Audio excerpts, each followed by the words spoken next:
Well, here we are again. For, some episodes. Learning Curve I really like. Learning Curve is really good. The 37s is fine. It's okay. Has some interesting bits. Initiations. I don't really remember much of Initiations other than it's Nog the Kazon. But it's a Kazon episode. So it's not going to be amazing, I assume. Yeah. Michael, do you remember anything about it?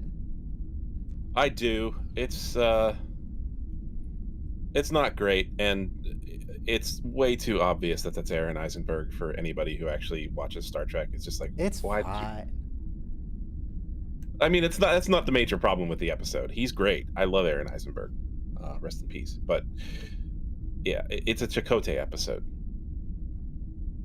Okay. Chakotay focused and Kazon focused. Should be an excellent combination. I have complete faith in it. And I have major problems with the 37s, but I'll get to that when we watch the episode.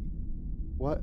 I don't remember anything problematic. I mean, it's probably been a couple years since I saw it, but I remember the one dude was hitting on Amelia, but I don't remember the details. That's not the kind of problems I'm talking about. I'm talking about more, there are huge story implications for the 37s as far as Voyager goes that they just kind of ignore and hand wave away, and it's just like, this wouldn't happen. That's just Star Trek in general, my man. Fair enough. But it's too much. I can't let it go, and I will talk about it when we watch the episode, specifically around the end. Feel free to rant. It's the end of the episode that I have major problems with. Wasn't it like an Earth-like colony? Oh wait, was it actually a human Okay. You're spoiling my complaints. Wait, you can't shush me. This is my stream. I am the one who shushes. You're spoiling my rant. Don't spoil my rant. Okay. Anyway, so at the end of the episode, they discover... No, Learning Curve is good, though. Any objections to Learning Curve? I think it's a really good episode. I don't have any problem with Learning Curve. What's up with the triangle ship counter? Oh yeah, I should probably talk about what the stream is. The stream is, we watch Star Trek together. You queue up the episode, and in this case, Learning Curve, Voyager Season 1, Episode 15. And then when we press play, you press play, because there's a countdown. And then we just watch Star Trek, but at the same time, you have to keep an eye out for triangle ships. In particular, there's one model of ship that they keep reusing over and over.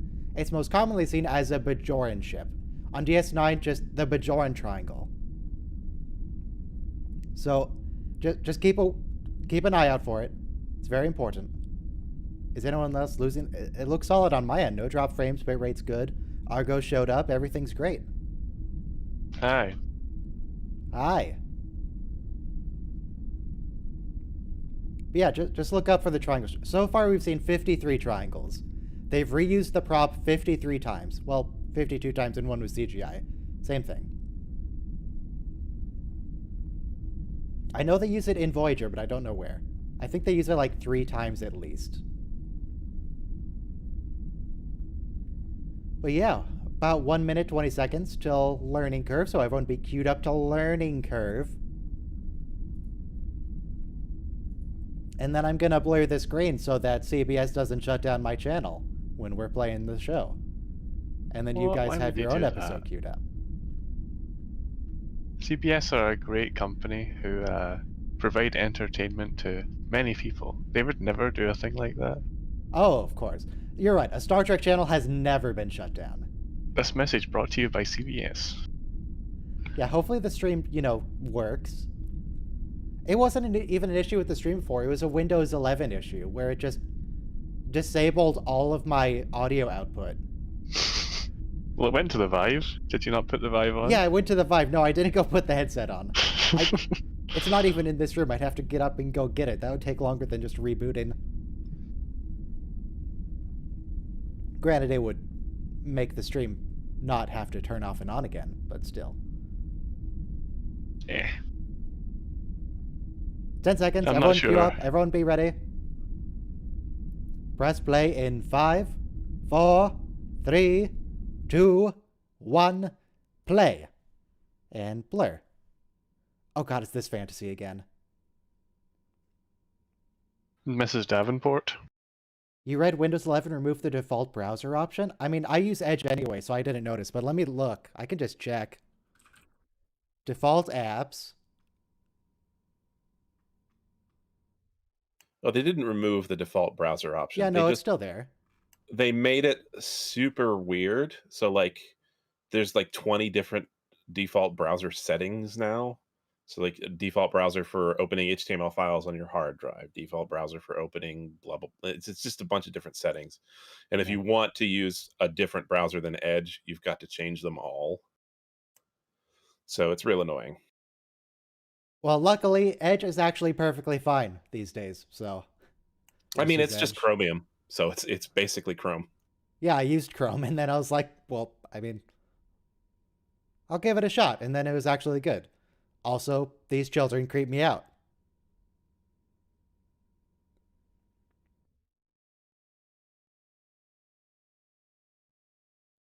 Why does Janeway want to be a school teacher? I don't know. Also, I don't know why she was practicing her initiation or introduction speech to these kids, it's just weird. She wouldn't want to embarrass herself in front of the holograms.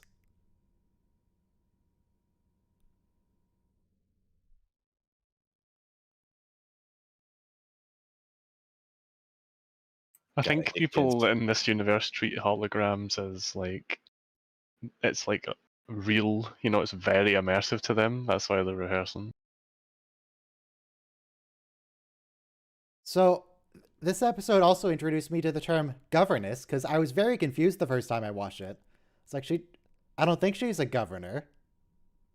Apparently, governess just means a private tutor. Yeah. Which is needlessly confusing. We already have that word for something else.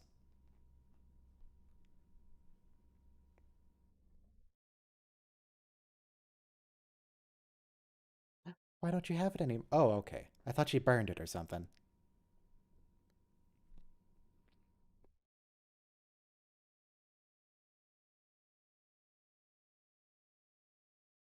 Beatrice!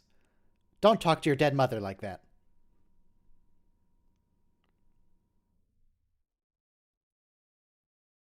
Does this even tie in to the rest of the episode?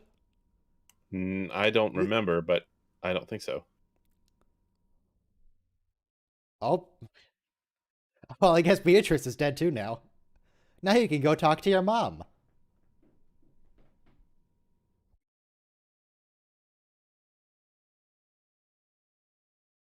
Why is she so distressed though? Wait, just but holograms. If there's a disruption to the power grid, but we established later that it's on a separate power system. Why is the holodeck having issues? Is that only on Enterprise that it's separate? No, Voyager makes a big deal about how the holodeck doesn't break energy conservation because it's on a separate system.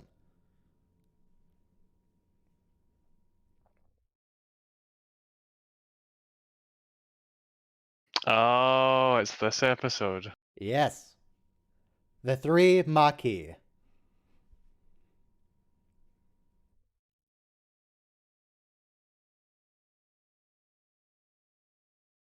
He saw a malfunctioning gel pack? How do you see a malfunctioning gel pack? It looked a little under the weather when he opened the panel. It had a runny nose. I don't know.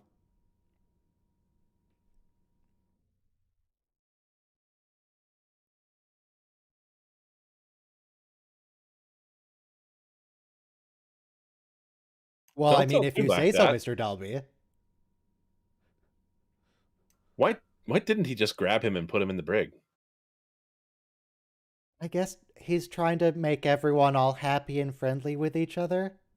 That's not Tuvok, though. That's not what. But he's also writing that program that's the complete opposite of that. Yeah. Maybe that's when he starts writing it. No, he started writing it before. There was that bit where he berated Harry Kim for saying things out loud on the bridge, voicing concerns. And then he wrote the program.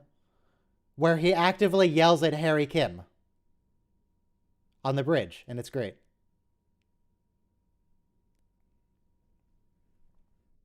And then Harry gets shot.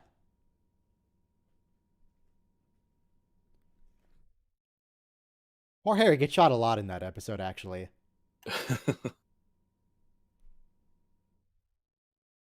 I wonder if they just filmed that one time, or if Garrett had to keep throwing himself against the wall.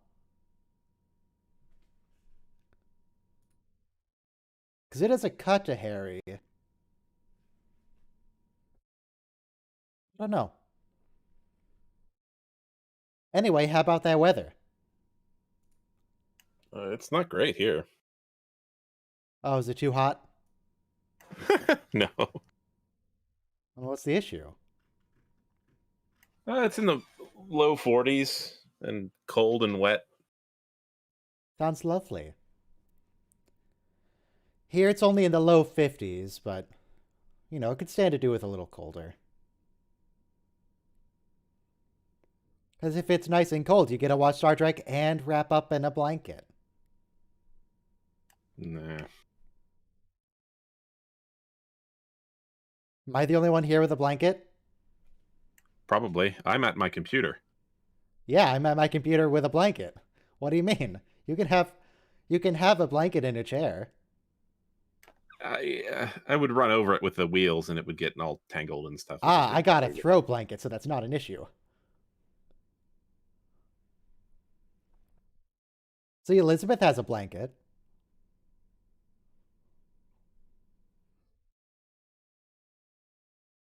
I'm just wearing sweatpants, so I'm warm enough. You say so.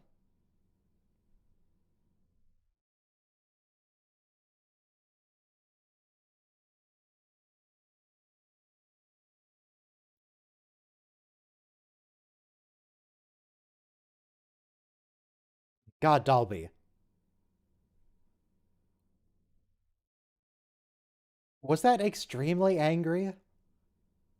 Certainly more angry than was justified. Sure. He got up in his face.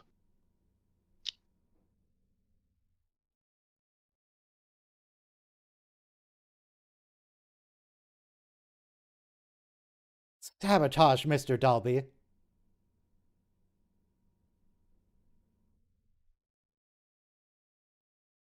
I like that that's Janeway's first response, not to discipline him. Just like, what do you think is the issue? Do you think he needs some help with anything, or how can we make the transition easier for Mr. Dalby? Let's put him under Tuvok. Let's put him in an airlock. We do have plenty of airlocks. Yeah, he can transition to be in a vacuum. He won't have any responsibilities. It'll work out great.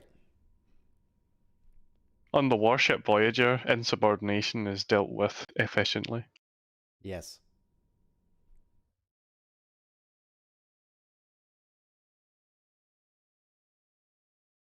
Oh, the cold open does tie in because she was a private tutor for the children, and now Tuvok is a private tutor for the people who are acting like children. Oh, well, I guess, yeah. It's all coming together. It all makes sense.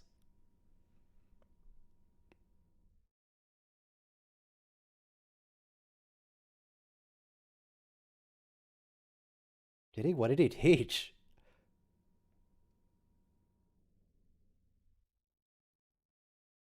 I mean, I would guess he taught security stuff, but...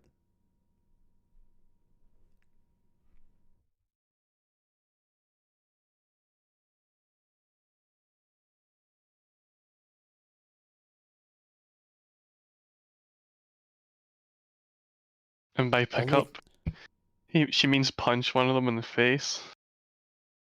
It works out great for Chakotay. Yeah. So the crew members that would benefit most from the training. That's 3 crew members. That headband is not regulation.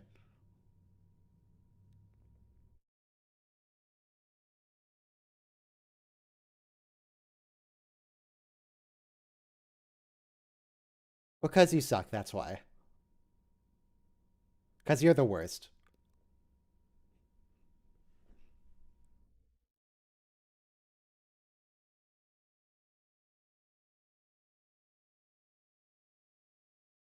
Oh, no, 4. 4 of them.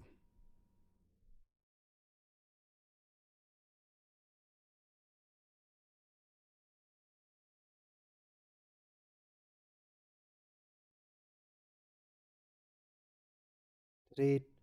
Would it be racist to say he probably gave someone a bad haircut? No, the Just Bolians are the inaccurate best. rather than racist, I think. The Bolians are the best barbers in the galaxy, even though they're all bald. Not even though, because they're all bald. They have a fascination with other people's hair.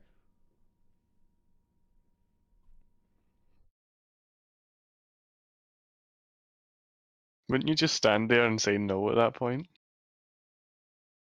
But then it would be 75 laps. Yeah, he can tell you as big a number as he wants. If you don't run, you don't run. And eventually it's going to be Brig. At least he would get to explain himself.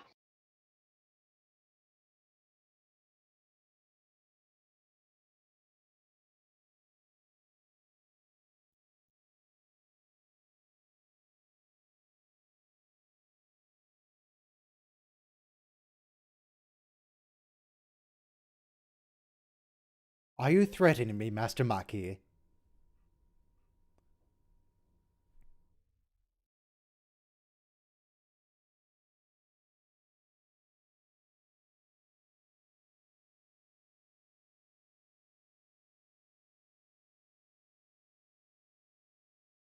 Yeah, the best you can is not good enough. You have to get improve. Self-improvement, Mr. Dalby.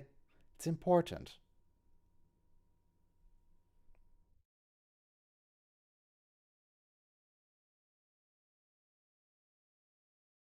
Honestly, if Tuvok did phaser them, that would be amazing. It'd probably get their It respect. really would.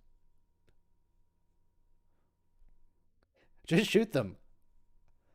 At least shoot Mr. Dalby. Come on. I'm sure you brought a gun.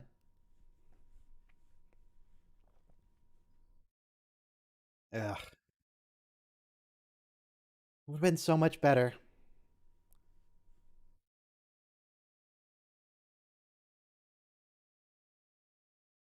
Tuvok's just confused because he's like, why can't I control these people?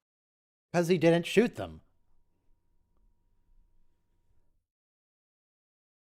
At least Chakotay's going to come in and understand how to fix this. He's putting his There's sleeves up right now. Chakotay.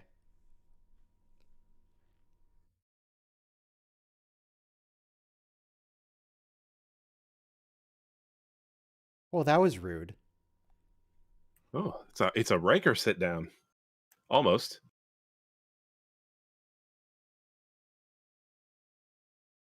You're already not living up to your responsibilities, Mr. Dalby.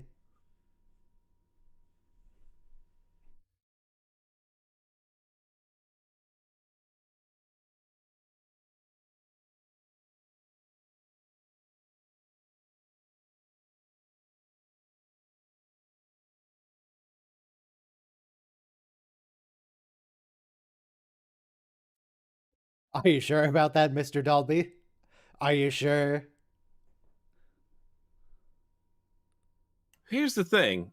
Like, I don't think that's the Maquis way. Like, the Maquis are Federation citizens. They may not be Starfleet, but they're not like Federation citizens can still punch each other.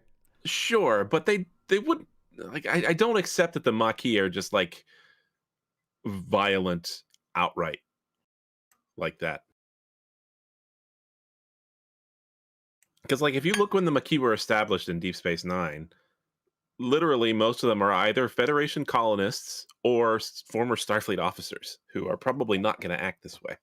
One of the leaders tried to throttle a Cardassian government official. And they're also willing to attack the Enterprise and steal a bunch of supplies. Yeah, he tried to throttle a Cardassian, not one of his fellow Maquis. They just have a different idea of discipline, I think. Because I don't disagree with that. I just don't think it resorts to like punching people to get things done. It works, didn't it? It's very effective. Yeah, because Voyager wanted it to work. That's the way they wrote it. You might think it was all Well- one big coincidence, but no, it was written this way. What else is the guy gonna do? He can go and sulk if he wants, but he's just gonna end up in the brig if he doesn't obey.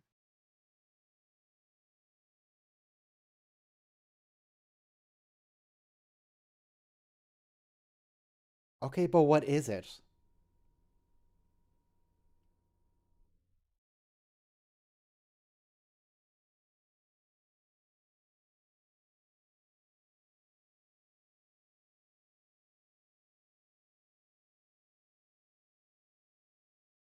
But other Bajorans get to wear their earrings. Only Not on Ro. this ship. I mean, I know Riker said it's against uniform code, but I mean, Actually, it seems like they're just singling out Bajorans. did Sito wear her earring? I don't remember. I don't think so, actually. Star Trek Sito, Google Images. No, she doesn't have an earring.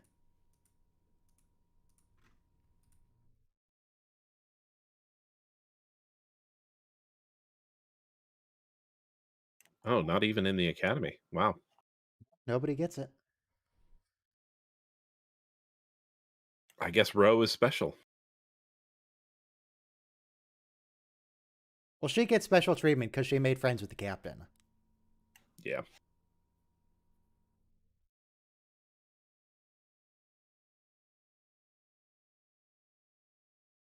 The gel pat. Oh no, is it the cheese? Is this the cheese episode?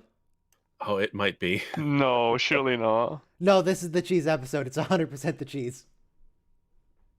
Oh. Oh yeah, it's because it knocks out the what do you call it? Like the air equipment, and it makes some bad plasma stuff happen, and Tuvok's got to go in and rescue him.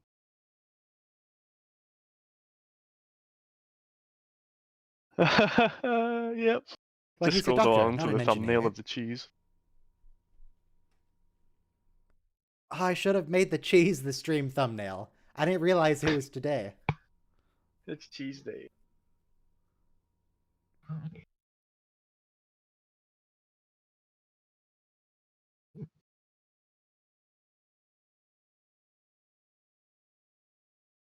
Yeah. No.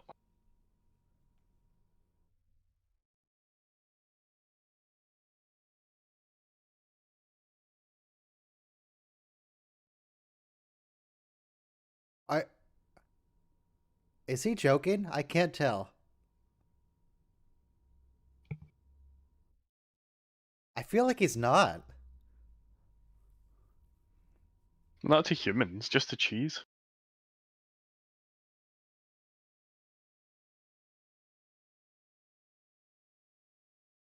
It's a chin infection.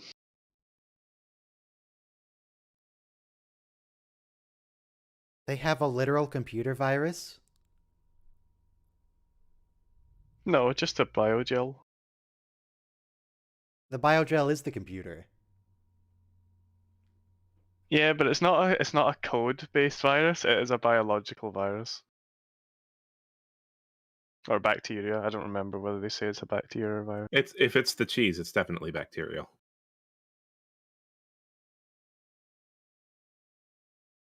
Well, nobody says a literal computer bacterium.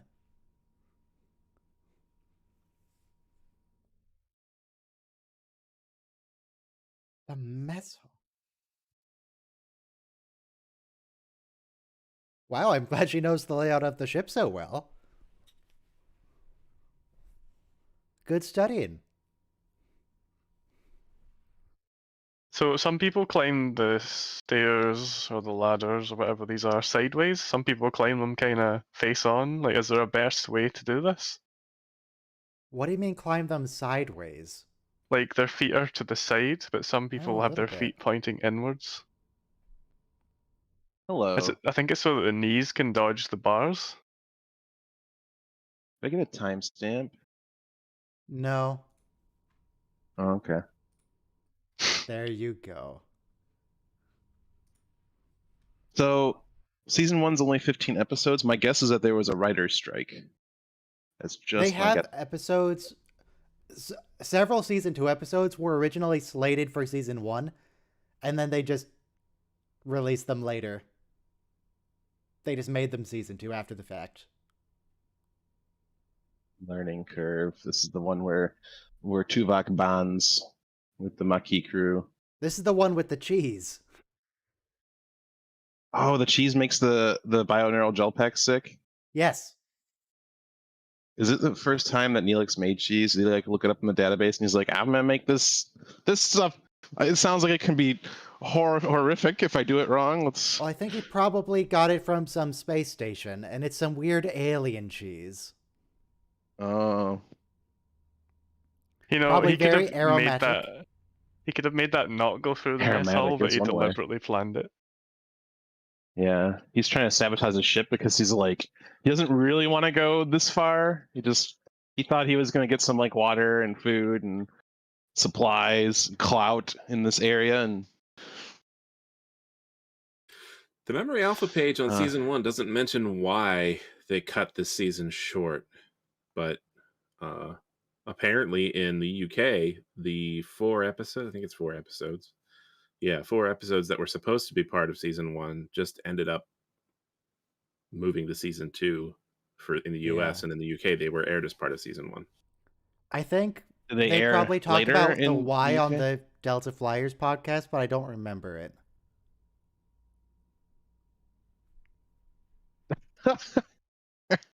That's just Cruel. That's just mean. That's just petty, Tuvok. Well, he's right. You never know what you're going to run into.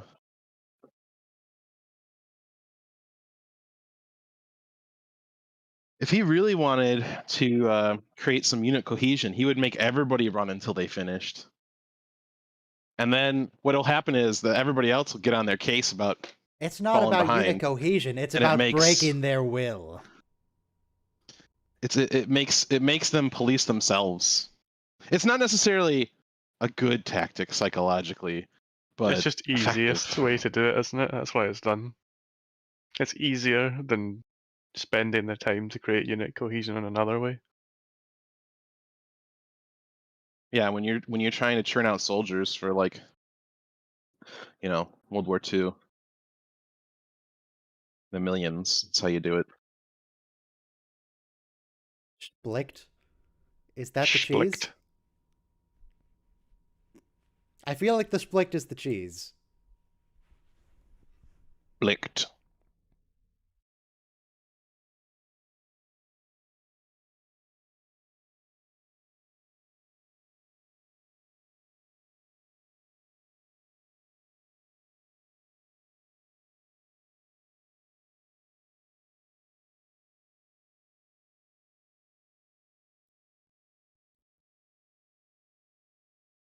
Yes, he will. That's going to be literally days of his shifts just doing that. That builds character. No, it doesn't. Does it? That's what. Does it really? It's the same reason in the military, you give the smallest guy the heaviest weapon. You give him like the squad weapon or the crew serve weapon to carry. To be petty? Builds character. I feel like Bill's character is just an excuse to be petty. I think it would build resentment towards Tuvok. Incoming. Whoa. Resentment is a type of character. Technically. Incoming message. That is technically correct. Well, let's watch this. What was that? Incoming message. Incoming message.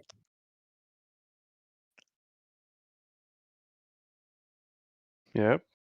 Send it to my quarters, please.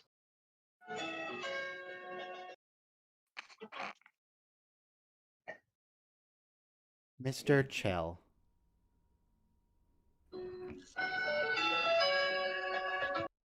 Uh-oh.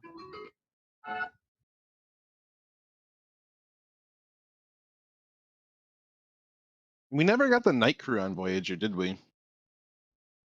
I mean, Harry Kim is probably the closest thing they have to the night crew. Dude? I mean, even on the Enterprise, the night crew was just Data. He was just gay. 68 years old. So stinking close, and I think I just heard some bad language there. So sorry. FR0STNATE. Very good, Mr. Imago.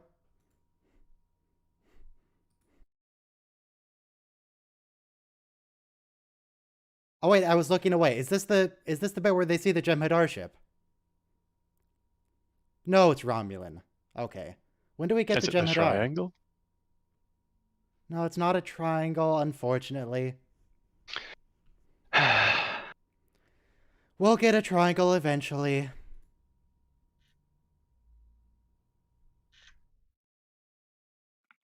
Eventually.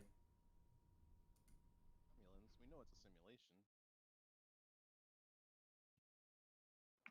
simulation. Ramming speed? I vote for ramming speed.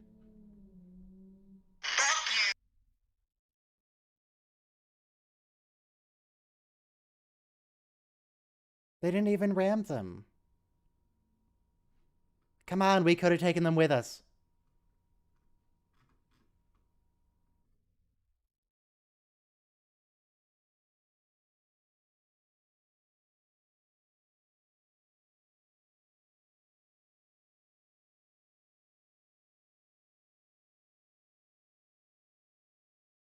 What would you guys have done in that situation?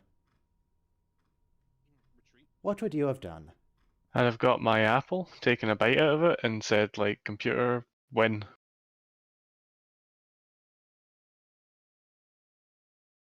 You just have eaten an apple? Yeah, don't But you what remember? kind of apple? He's making a reference to Kobayashi Maru and A red apple or a green apple? Maybe one that's half and half. Like Golden Delicious are kind of half and half. But I would take a bite out of the red side. You deeply disappoint me.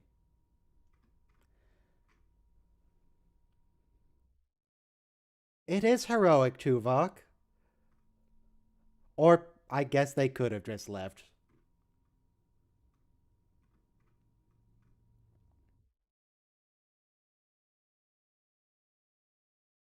Does that mean we don't have to do anything anymore? We can just chill out in their quarters and relax for the rest of the mission? I mean, 75-year voyage. Robo, can you repeat that? Repeat.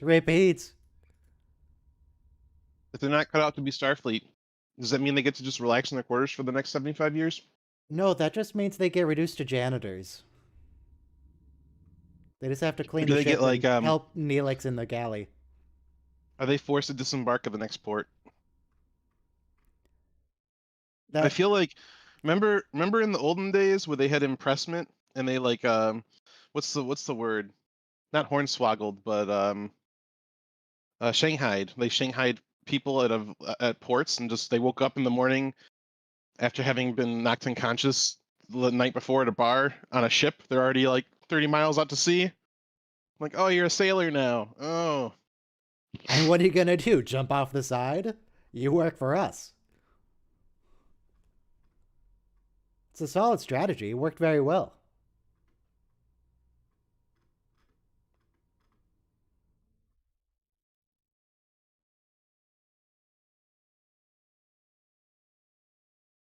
Just start a fire on the ship. You know, if Tuvok wanted to blow off some steam from working with these people, he could make a program where Neelix talks to him and annoys him, and Tuvok can kill him. More specifically, he can make that program early, because he is going to make it. I wonder how many times he uses it. Just whenever he's off duty.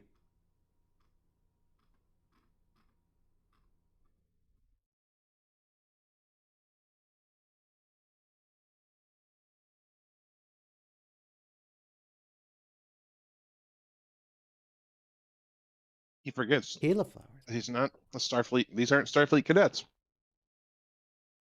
Would we really describe those flowers as exceedingly beautiful and strong? They look okay. They also look a little sick.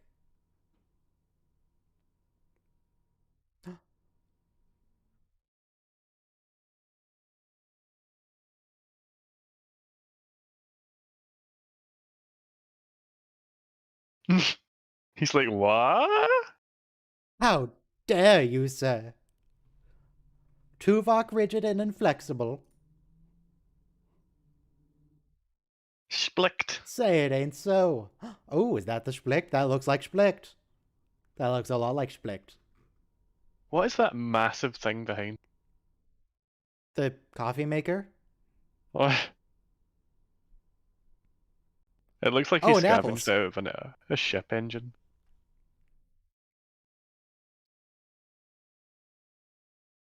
Oh yeah, it was the Splicht.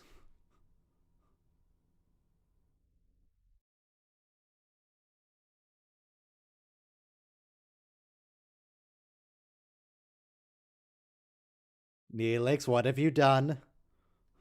He's been throwing splicked up there. Where does that ventilation go? Into the vents. What?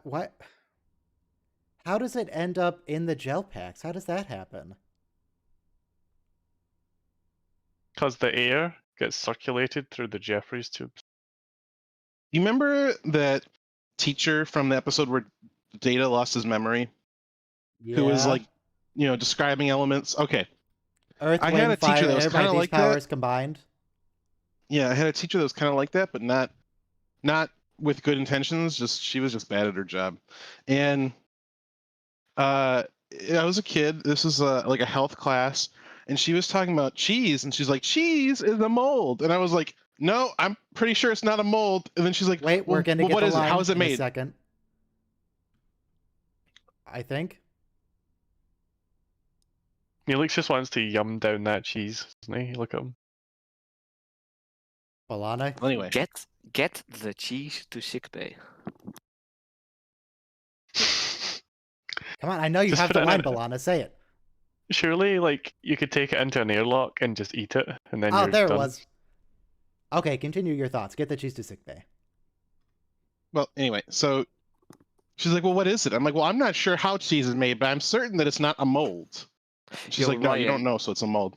your timestamp stream is way ahead because I've just had the cheese line But way it's before you guys. accurate to me. I'm looking at it right now, and it's exact. Huh. Okay, it's fine. I'll link up. I'm watching on the Amazon version. I don't know which version you're watching. Netflix, that might be an issue.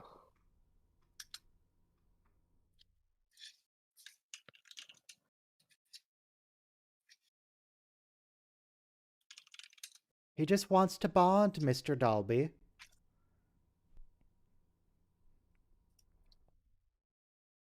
Also, Mr. Doe, Yes. how come in the polls tab on Discord, you said that red apples are better than green apples? I've never eaten a green apple, so I can't really judge. What I'm sorry, do they not So- have green apples where you live? They do, but never really got around to buying them. I always saw like, ooh, red apple. Apples are supposed to be red. Green is just sacrilege. No, the green ones are better. They're so No. much better. So, are you familiar with Honeycrisp apples?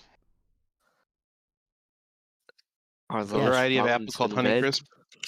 They're I am red. not. They're mostly red. They're kind of mottled. They have like a pattern on them. Anyway, there's a type of apple now that's a cross between Honeycrisp apples and Enterprise apples. And Enterprise apples are so named because of their commercial uses. Like, no, they're not. They don't taste the greatest, but like they have good shelf life and they have this nice window of like ripeness that makes them good for Not because commerce. of the Hence Enterprise. the name Enterprise, not because of the Enterprise. But they now have a new kind of apple called the Galaxy Crisp, and it's a cross between Enterprise and Honeycrisp. And I like to think that whoever named it was a Star Trek fan. Where's the Voyager? And I looked it up, and they said that it's because of the galaxy-like pattern on the skin of the apple. But I think the person who named it is secretly a TNG fan, and he was like, they were like, I don't know if it was a he, she, or whatever, and like Enterprise, Galaxy class, yeah. Hey. The best Enterprise. That's sort of the issue with red apples, though, isn't it? That they were bred not for taste, but for shelf life and appearance. Yeah. So they're just kind of, yeah. Well, Then why do green they apples taste are usually better more than green tart ones? and good for pies. They don't taste better than green ones. Yes, they do. You disgust me. I don't know if you guys mentioned this, but at the beginning of the episode, when Yes, she's the the, cheese is in sick bay. when she's the governess, Captain Janeway. Governess Janeway. Yes, it's like it's really not within her character, as far as we see from the rest of the show, to like want children or to be a nanny. But over here, she just has fantasies of being like a lord's, like nanny or live-in mother for her children, surrogate mother.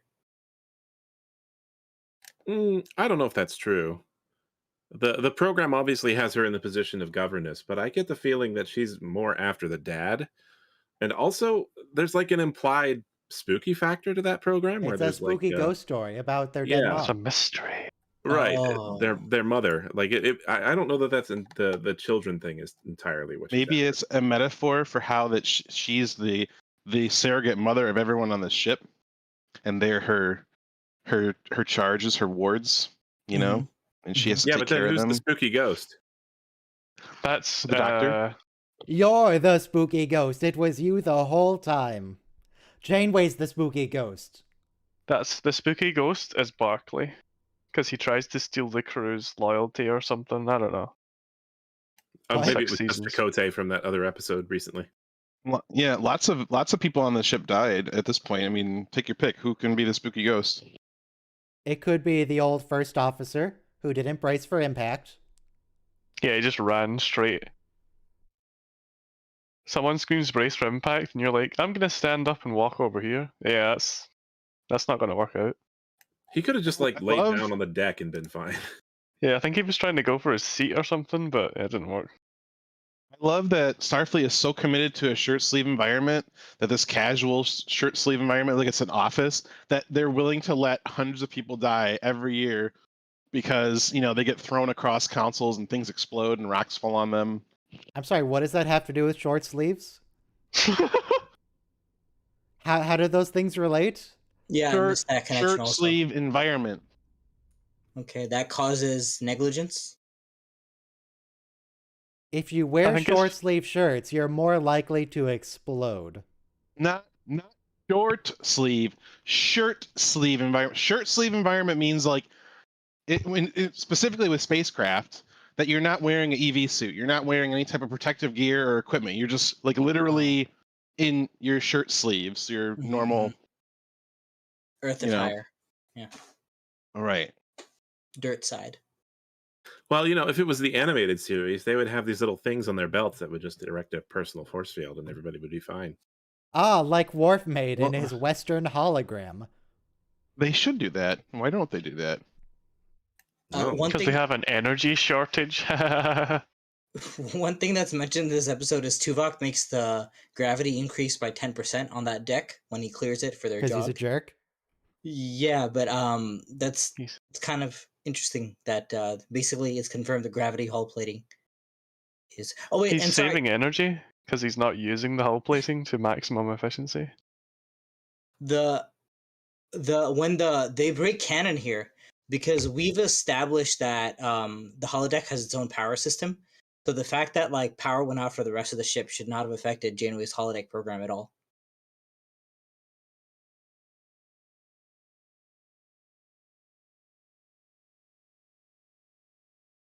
I think it might be more accurate to say that having the holodecks have their own dedicated power supply is breaking canon. It doesn't Because make all any the times sense. that the holodeck stops working. No, but we've when established the power canon on goes this out. show that like the holodeck has its own infinite power supply, deducing from all the other canon. You could just...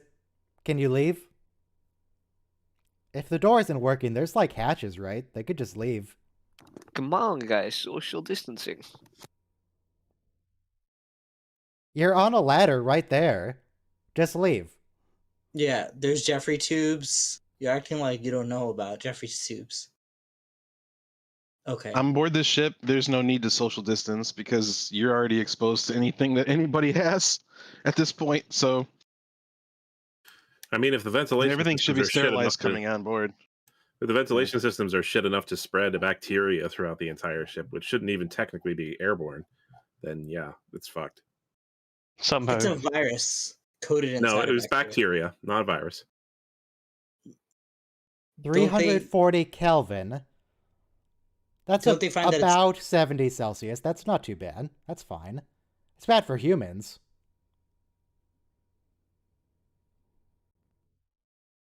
Also, they say in this episode they only have 47 bioneural gel packs left. So, and after that, none of the systems can run. How many torpedoes do they have left at this point, though? Have we talked about 47 on this stream yet? I don't think it's ever been mentioned, no.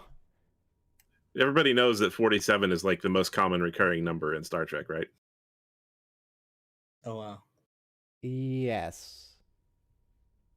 Well, just pay attention and listen for 47s. A Circassian fig? Yeah. I feel like retreat is an option, Mr. Dalby. Just leave.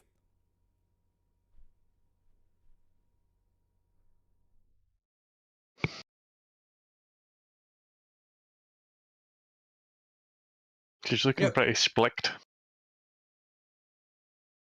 I had a friend who became a public school teacher in like the inner city. He had trouble like connecting to the kids, and he had to like quit or go to charter schools after 2 years. But did he try punching one of them in the face? Yeah. So the thing is, you can connect with people if you try a little bit harder. But if you're gonna be aloof like Tuvok is up until this point, then you're not gonna make any connections with the people you're supposed to have subordinate to you. Except that he's working to make a connection right now because he's risking himself. Yeah, but otherwise the whole episode was like, you're going to do what I tell you, and you're not going to ask me any questions why. Yeah, and, you know, that's fairly typical military stuff, which is... You have to maintain a professional detachment because you might have to send these people, order them to their deaths. You know, you don't want to be, like, second-guessing yourself because you're friends. Yeah, there is that aspect, but like that's not Starfleet is not as supposed to be as military as like our military. So like Tuvok's detachment isn't just because it's a military thing; it's also because he's just Vulcan. He's just Tuvok. Yeah. He's a very rigid boy. Yeah, like the flower petal. God, the ship's gonna reek after this. You're gonna have to wash everything. Everything's covered in sweat.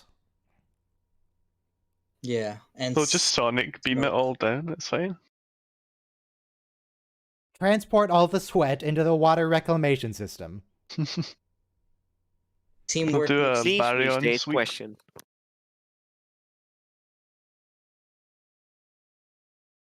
Nice shoes. Why is he wearing tennis shoes? They're like black and white on the soles. I think those are socks. Oh, no. Those are shoes. They're zebra stripe shoes for some reason.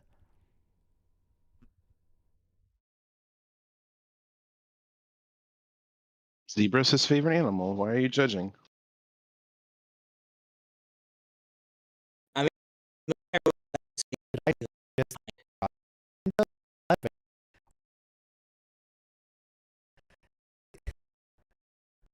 what?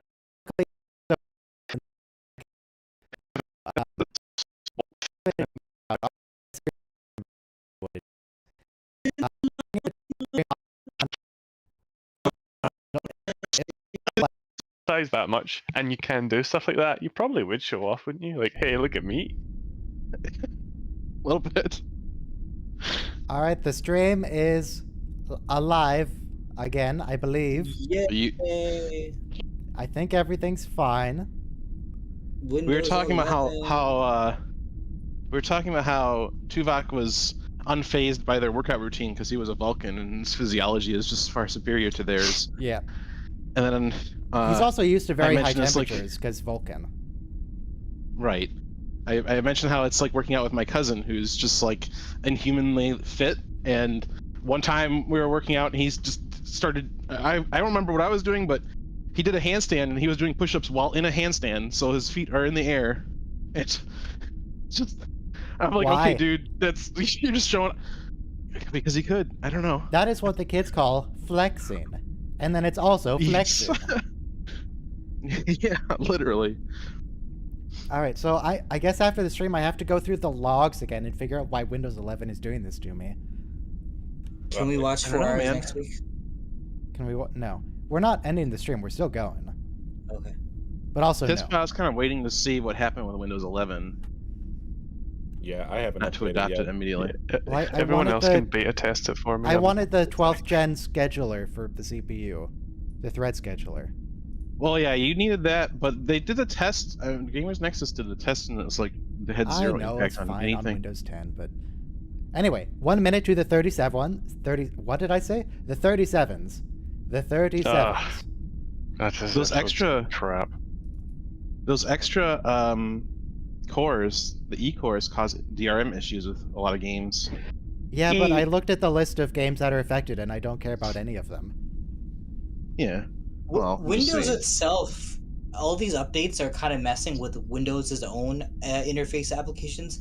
Like Windows 10 has this really great video trimmer, and ever since it underwent this update, I can't. If you try to go into Photos or Movie Trimmer to trim your videos, it just crashes. So Windows is crashing.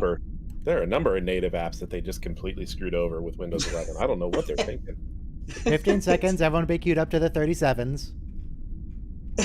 Everyone be ready. Hold. Not yet. Not yet. 5, 4, 3, 2, 1. Play. Why All right, isn't we're it the 47s, Michael? Michael, why isn't it the 47s? This is a different conspiracy. The one that aliens are abducting famous I people. said it was the most common number, not like the number that they always use. But why isn't it the 47s? Because then it wouldn't be Amelia Earhart. Oh, okay. I think they found remains that they believe to be hers not too long ago, like 2 or 3 years ago. You know, they sell like oxidized jewelry, and I'm like, that just means your metal has rusted. Great. Yeah. Well, it depends if the jewelry has any iron in it. If it doesn't, then it just kind of goes less shiny. Yeah. I mean, there's So other. the only error I see in my logs is that a provider, Intel ME provider, has been registered in the Windows Management Instrumentation namespace. Yeah. Is that a triangle ship? No, that's a pickup truck. Why is there a pickup truck in the Delta Quadrant? How did it get here? How been do a they long even road. have the ability to use AM? Like, eventually they start listening to it, frequency or something, on Yeah. the AM band. But like, They make what it work. reason would this ship have to even be able to listen to that? Well, it can scan the most of the electromagnetic spectrum, which includes radio. Yeah, Okay. there's a Enterprise episode where the Vulcan ambassador uses a lower band EM frequency that and calls it a diplomatic channel. So it's just like you can So radio. yeah, you can use ham radio if you want. Shortwave radio. So see, like digital radios, they still work by scanning a very small portion of the EM spectrum, don't they? Just a different one than AM and FM use. Yeah. Like, And your cell phone frequencies are the same, and also house phone, 3.4 gigahertz is the frequency for a certain kind of phone. The longer the wavelength, the greater the range. yeah, but the less information. Right. But you ever have a walkie-talkie and just talk to random people in the neighborhood? No. No? Yeah, I did that as a kid. Yeah, I did that as a kid. Did you ask It was them if they heard the tragedy of Darth Plagueis the Wise? And it No, wasn't- because when I was a kid, that Because movie you're didn't too exist yet. old for that. Yeah, that's correct. But that that's where I learned though. People first came up with like usernames and handles. And then later online we have screen names for chat rooms. But Rubber people. ducky.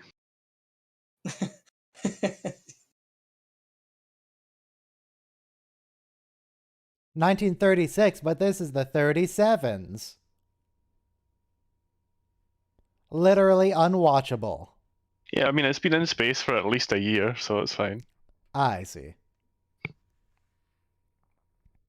Even we don't have those anymore.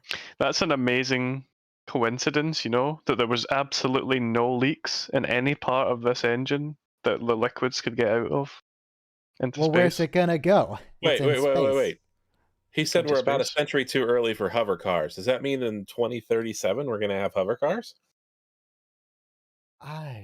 Maybe. Well, I don't know. This was a The hover predictions 2037? don't seem to work. Or did you mean 2047? I mean, there's a plan right now to get helicopters powered by electric batteries. helicopters. Basically, are already hover cars. They're just wildly inefficient. Yeah.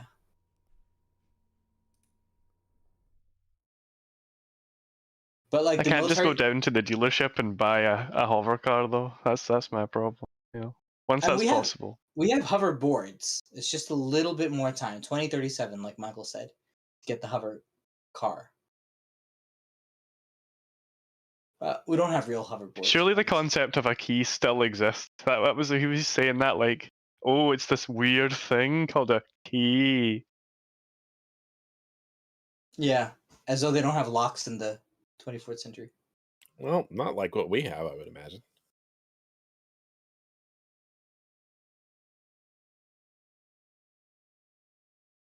People don't know nowadays what was involved in driving a car. Very early cars, like you had to manually adjust choke and Tuvok, no. timing. A lot of cars you had to. Well, the earliest cars you had to manually start with a crank. No, let me end up breaking your arm or collarbone sometimes. let me add. In the 1880s, the original cars had steam engines. So to start a steam engine, you had to boil the water. So you have to start the logs on fire and get the water boiling. The steam cars never really caught on in any great numbers. Yeah, but you could go a mile a minute. So They had cars that ran on methanol out of like wood alcohol converters, and those also didn't catch on. Like you could say that they needed to know how to do that. Steam powered vehicles were far more ubiquitous than you think before petroleum took over. Tell them, Argos. Steam powered. There's actually a couple of trucks in the UK still around that used to be used for that. They would like run around, and if they ran out of water, they would just suck it up out of like a random trough in a farmer's field or something. 1890s commercial manufacturer volume production from 1900 to 1913 declined from 1914 to 1939. Okay. Yeah, I mean, we didn't say it caught on. Okay, but like I said, water was very heavy, and you had to get it boiling. Is it still really heavy, or did they fix that? Yeah, it was heavy. We fixed that problem. And you had to carry all your water with you, and you had to wherever you're going. If you needed more water, you needed to know where to find it. Everywhere. And if you're in the UK, surely you had these issues also with gasoline in the early days, but no. But now we have high octane. It's a very high octane fuel compared to water. So, interestingly enough, old gasoline pumps, a lot of them were manual, and I saw a picture of one that you literally drove your car up onto rollers. So this is like old, like a Model T, right? And the car itself, the powertrain of the car, turning the wheels, turn the rollers, would drive the gasoline pump. So your car would actually be running in gear while you're pumping gasoline into your fuel tank. That's not dangerous at all whatsoever. It's perfectly safe. There's a guy on YouTube who has a Model T, and those things are weird. Like, it's not like driving a modern car at all. No, not at all. No. The 1918 Cadillac was the first car to have controls that you would recognize, where you have a steering wheel and a gas pedal and a brake pedal and a clutch pedal, like in the orientation and the order you would expect to find them. and then like range selector where you would expect to have it and things like that. But it still probably had manual choke and manual timing advance that people wouldn't be able to wrap their brains around right now, like in modern day. Yeah. Oh yeah. The older people of older generations were just like a lot smarter than we are, right? It was a lot harder to drive cars back then, so a lot fewer people did it, and it was less accessible because of the cost. But we made the cars so accessible that you give people driving away from the fuel station with the fuel filler still in, the nozzle still in their gas tank, and people, driving. Yeah, but that's like totally the exception to the rule. The only reason we know that kind of thing happens is because like it's a big thing because someone done a dumb thing. Like most of the time, no one's driving away with that in their car. Yeah. Anyway, how about that Star Trek? Star Trek Voyager. Yeah. Well, they haven't. So how complex do you think it's like really easy to fly Voyager because it's in the future and really dumbed down? Like everything's just automated and all the buttons don't actually do anything. You can ask the computer. You can just ask the computer to do everything. Do you know what he's doing? He doesn't even know what he's doing. They just said, make it look good. Okay. Yay, we're landing the ship. This is the first time we land the ship, right? Maybe. I think so. Oh yeah, it's condition blue, so yeah, landing the ship. If they just had a condition black, they could be home right now. That's how can you have a condition black? A black light wouldn't create any light. Landing struts. UV. Everybody's glowing. You just turn off all the lights. Everybody's glowing. Paris's uniform has got all these like glowing spots on it. They're like, "What the heck happened to you?" The Laney sisters. Oh no! Oh no! Don't make it weird. Don't go near Neelix with that light. I just meant more like not an actual UV light, but like an actual black light would just be negative light. They would just drink the light in. They would make everything dark around it. It's a void. Oh, lens flare. That was pretty fancy for computers back then to have a lens flare. Very fancy. The Voyager looks pretty big. It just looks like a prop now. It looks like a model. Yeah, but really big. Because it was. Also, this is the same bit of land that they previously found the Leola roots. It's the same area. At least they know the apples are poisonous. They make like 5 of these shows in 1 week. It's with 16-hour days. Neelix and Chakotay were walking down that ledge, down that hill. They were scouring this countryside, and right there at the bottom of the screen, where the plane is now, Neelix dug up some Leola roots. We've been here.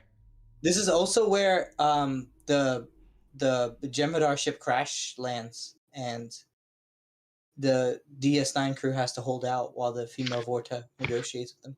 Is this in that like 30-kilometer ring around where all the filming places are? They're just like a random field. Adjacent to or in Los Angeles. And Darmok also. When the walls fell. Shaka.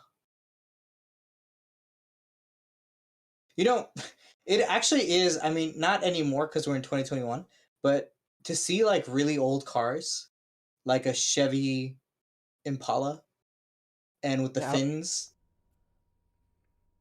I was about to bring that up, Janeway. How is this thing still running? It just has an alien battery. Yeah. Yeah, those Alienware batteries are pretty good. They hooked a fusion generator to a radio? That seems a little excessive. Just a little it doesn't one. need that much power. No, just a little one. It's not a big one. You just need a buck converter to step the voltage down. Just put a solar panel on it or something. No, it's just a little reactor. One. Or maybe a bridge rectifier. Depends. What's the fusion reactor outputting? I guess if you're using a really efficient... I'm guessing it would be alternating current. I'm guessing it's a fusion battery, not a fusion generator. Fusion battery doesn't mean anything. You can't store power via fusion. We can't. It doesn't even make physical sense, though. Sci-fi people can. It's not a matter of limited technology. It doesn't even make sense. The types of batteries we have now are just like magical technology compared to a couple hundred years ago. There's electrolyte suspended in zinc oxide. Electrolytes? Like for the plants? There's No, he's probably talking about their like original clay pot batteries they found. there like the lithium ion batteries are suspended in a kind of liquid. I was just making an idiocracy So- joke. Okay. Lithium ion or lithium polymer, because two different things. But lithium polymer, the lithium is in a polymer, and then there's an electrolyte gel. Mm-hmm. So Thank you, Robo. Why are there frozen people? when you short out the lithium polymer layers, and it starts to get hot, that's when you get the spicy pillow condition, Yes. where the Yes. lithium Shards. polymer battery puffs up because you're Yeah. converting the electrolyte into a gas, and then if it runs away, it pops and catches fire. Mm-hmm. So should I be worried that a spare phone battery is slightly puffed? Like when you Yeah. press it, there's Yes. tension. Yeah. Yeah. Yes. You should. Yes, you should dispose of that absolutely be properly. worried about that. You should not. It's use not that like battery. it's not like It shouldn't be in your house. It's not like chunked up. Like it's not No. swelling. It's just like It's just a little tiny. swollen. Yeah, it's like a No. tiny bit of swelling. You need to replace that battery soon. When I because like squeeze might it between catch my fingers, there is like a fire. bit Why of do you give. squeeze it? Because I wanted to see if it was puffed, or if it was just going to be like solid. Let me just it's- check to see if it'll explode in my hands. Yeah, No, they're not that volatile. They're pretty volatile. they're It would they're only banned on public buses because they can catch fire. it would go on fire if there was a breach and me somehow Yes. squeezing it opened the breach, but Right. It just It's feels at least wrong pretty seeing sealed up. clouds and sky out the window of the starship. I Yeah. don't like it. Good observation, Ryan. I mean, it's taking up half the screen. It's not exactly subtle. No, I never noticed why the clouds were there. But geez, now- you need to learn how to take a compliment. No, I will not. Don't you dare compliment me. You know what's What? really different about the set though? It's really lit now, as opposed to normally it's very dark in this room. Yeah, Yeah. they got sunlight. Natural light. Well, not natural light. They have a big Like, studio now you can light in see the how ceiling. weird But those natural chairs light. look with their weird positioned pillows and weird. I don't know. It looks weird. I don't like it. Get rid of it. When this was airing in like what 96, the number of women pioneers in fields was like very low. We didn't have Condi Rice and Susan Rice and all that. Because they all got So- abducted by aliens. Yeah. So like Amelia Earhart, Sandra Day O'Connor, and Sally Ride were like very, very prominent women in American history because they were such pioneers.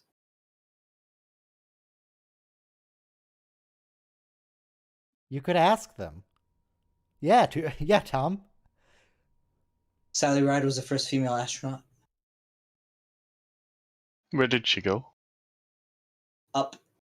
It's not an alien world, Balana. It's Los Far Angeles. up. Relax. Just have humans around. Did she go to the moon? No, Who, to this Amelia day, Earhart? No. there have not been any women on the moon. We're fixing that soon. How can we colonize it without women? There's nothing to colonize on the moon. The moon sucks. Yeah, but it's like a good base to mine regolith and store water. Yeah, you can mine the moon. I, You don't wanna really start want to calling live it- there. I want to start calling it Luna, please, No. Why? because it's Latin. That's what we call it in Star Trek. Yeah, but this is I'm real sorry, life, I not don't Star speak Trek. Latin. We all If speak Latin was so good, it wouldn't have died out. Then why are all the universities have their mottos in Latin? Because there's this weird obsession with ancient Greece. You mean Okay. Rome? Yeah. Rome, whatever. Well, Greek letters. No. Again, they didn't use Greek letters either. I mean, at the end of the day, all letters are Actually- Phoenician. I don't know So- about you, but you're speaking English, you're using English letters, okay?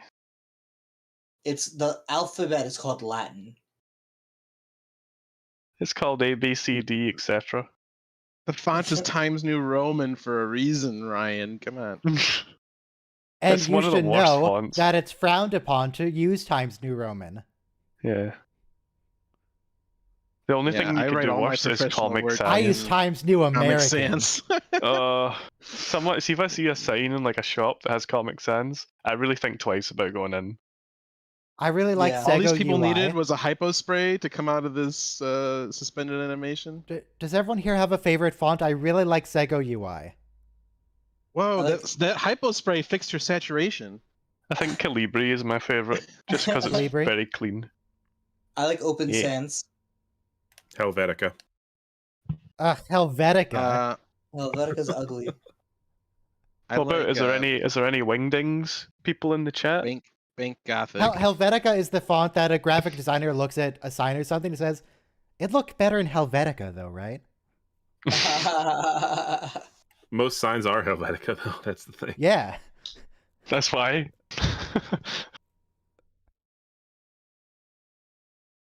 I don't know if I even have Helvetica on my system. Cast speed running, scanning them. Yeah. So does the Japanese guy hear Japanese? Yeah, he just said, "You're all speaking Japanese." Wasn't there a TNG episode where they found the people from 200 years ago, including the guy with the southern accent? Mm-hmm. Yes. They were just as irritated.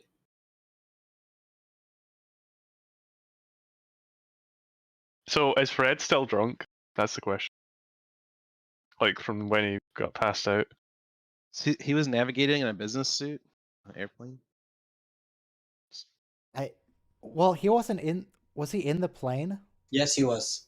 They established that when Janeway was talking in the sunlit room, she said that her and her navigator disappeared over the Pacific.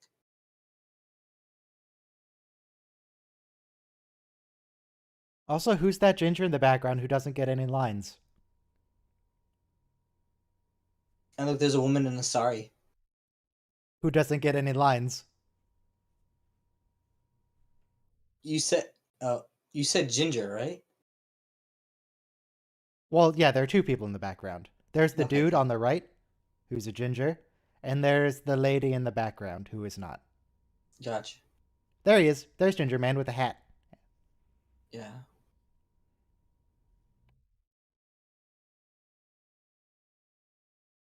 Oh, they got caught in a tractor beam.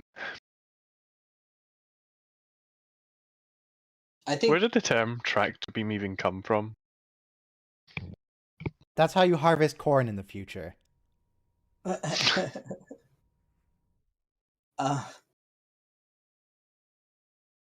Since this episode has been made, we've found Amelia Earhart's plane, I believe.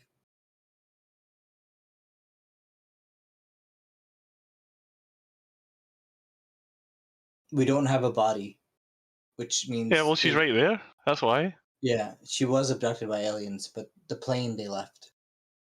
No. Why it was does he have a fake. gun? Found her remains.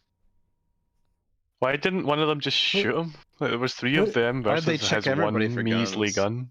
Like Who did he the think he was going to funny-looking shoot gun over the there. Atlantic? Why did he bring a gun? his 20th. Well, it might land on a dangerous island or something. It was the 1930s. They were fighting Hitler.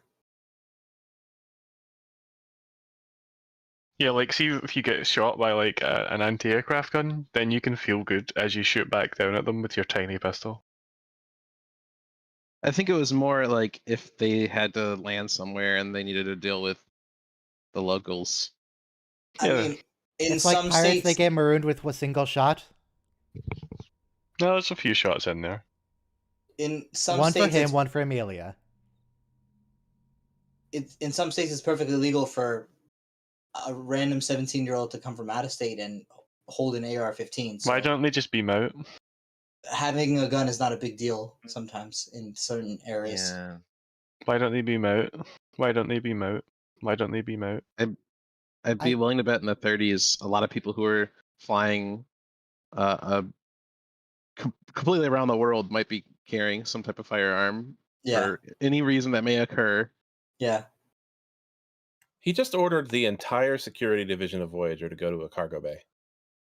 Why didn't they beam out? Because they didn't want to use the murder machine if they they didn't don't have to. they don't want to beam out. They want to stay and talk. She's here to meet her hero. She's not here to. She doesn't Be even professional. look threatened by the gun. Why do you have to manhandle her like that, Chittenway? Let her move her own hair.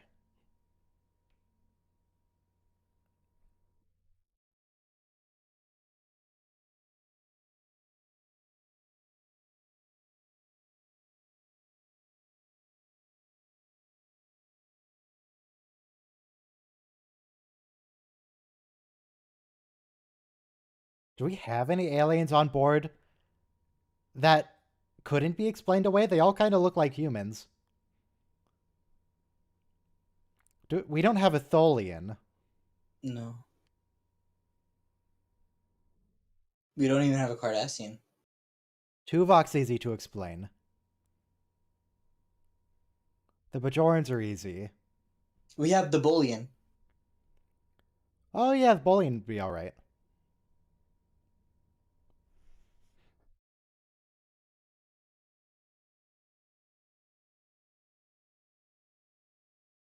She just wants to fangirl on Earhart. But that alcohol's still good? Well, it's been in stasis. Mm-hmm. That's an extreme vintage by now. They shouldn't be drinking that. Mm-mm. Might even be What better if than we 23 on transported the gun out of his hand? If we're not going to transport the crew, we could transport the gun.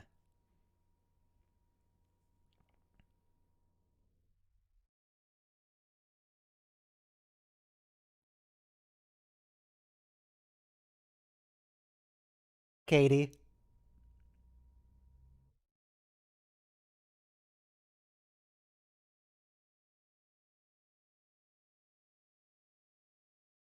A starship? Yeah. What registry would that be? Oh god, H.G. Wells' idea of a starship is weird. Is it not like based on a submarine, basically? Like a reverse submarine? It was barely even a machine. He had a bunch of pianos in it, did he not? Or was that Jules Verne? That was Verne. Jules Verne predicted the size of the space shuttle within 10 meters. Yeah, but what else did he get wrong? It's a pretty big window. Okay.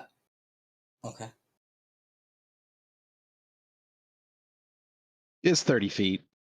30 plus feet. Mm-hmm.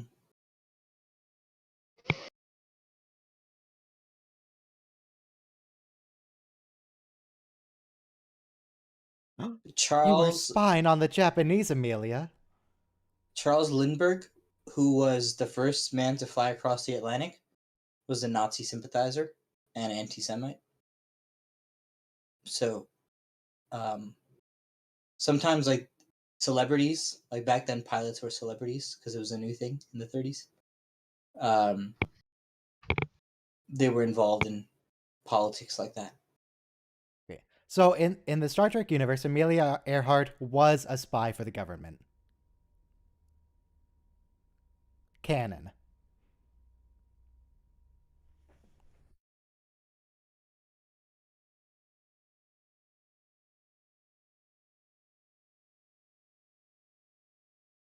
You don't really even have to ask him. You can just do it.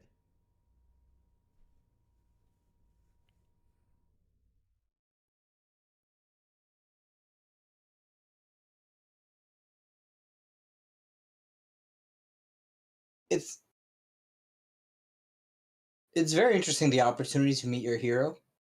I haven't read Mark Twain's Connecticut Yankee and King Arthur's Court, but it's very reminiscent of that kind of sci-fi. Historical fiction would be the term.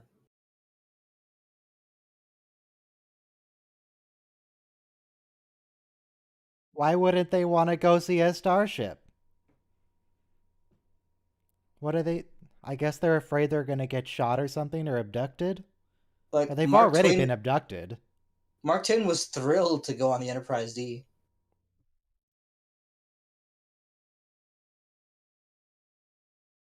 When he saw Bullion, though, he kind of freaked out. Like, are they your slaves? These hills look so familiar. Shaka. Those are Ferengi rifles. No, they're not Ferengi. What do you mean?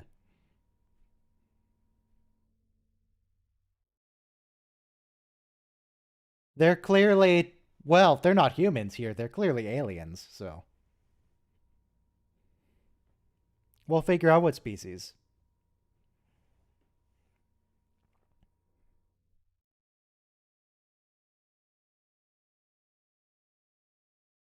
Oh.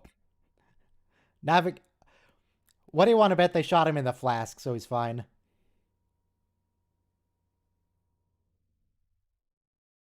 Is this where...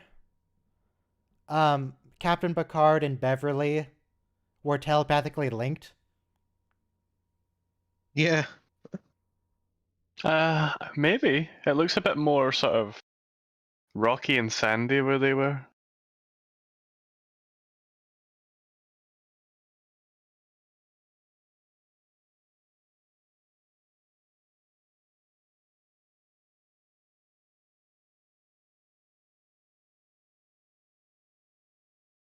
Come on. I'm pretty sure the only time we see a starship fire on the surface of a planet is in TOS. And that time Cisco poisons a planet, if that counts.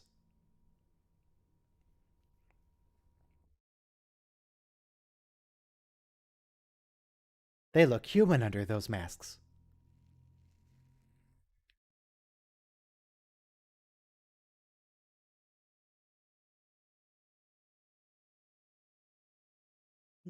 My God.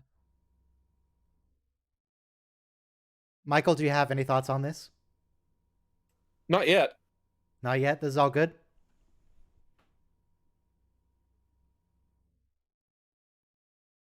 Berlin. That's that ancient city.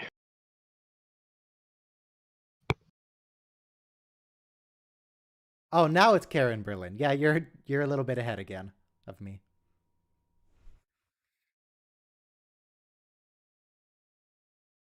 Let me just set this up so we can all see exactly what's up.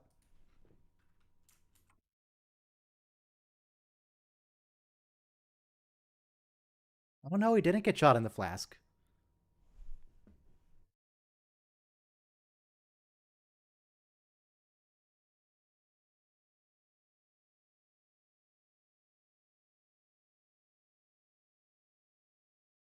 What if they used Borg nanoprobes to clean his blood?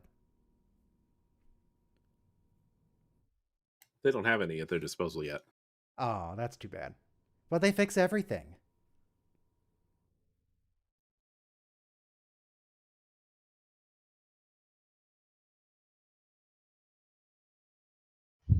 Okay. Don't do it. You what?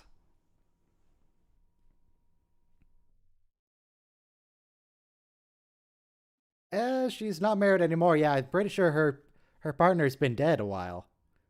So I guess this is all fair game. The question is, how quick is she gonna get over her dead husband?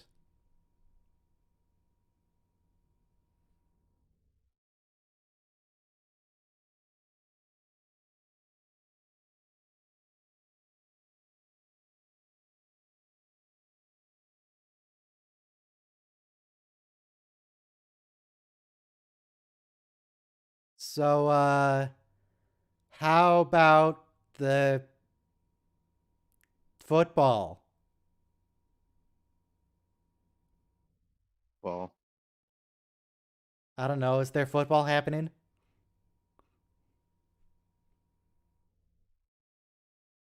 What?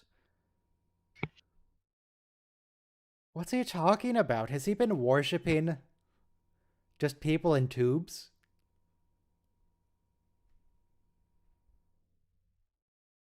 Also, this guy sounds incredibly familiar. Who is this man? John Rubinstein. Rubinstein. He sounds like Who the Brain from Pinky and the Brain. Well, I'll check that.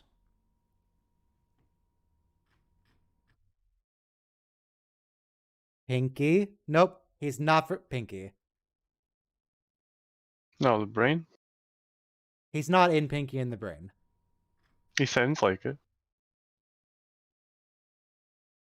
He's in Young Sheldon. Any other Star Trek roles? Oh, I know who he is. If you remember the bit in season 4 of Enterprise, where the Vulcans are trying to go to war with the Andorians, this is the guy that's like, no, wait, no, don't go to war. Are you crazy? He's Minister Kuvat.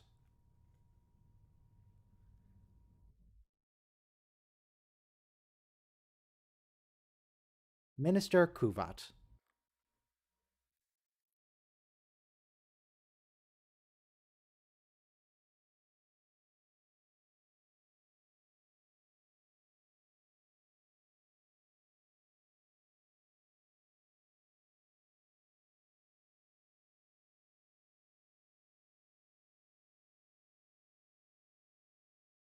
And we just don't see it. Don't see the ship? The Or the cities. colony. Yeah. So there's an episode of Enterprise that's kind of like this. It makes you hiccup. Terra Nova. No, North Star. With the Western. Humans that were kidnapped and taken from Earth to work as slaves, and then they revolted. Except instead Oh, the of Wild becoming an West advanced one. species themselves, they stayed in the Wild Skags. West. Yeah, the Skags. Skagarans, please. Skags. Skagarans. Filthy Skags.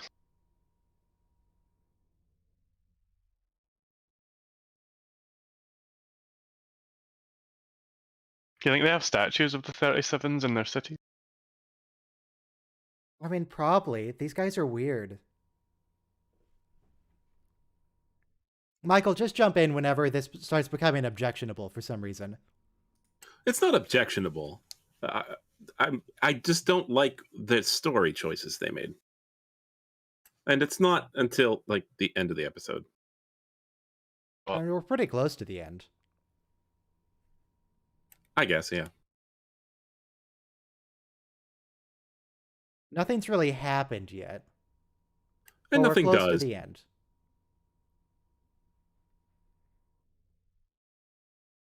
But it's the kind This of slow episode conversation- we can get when we have 26 episode seasons.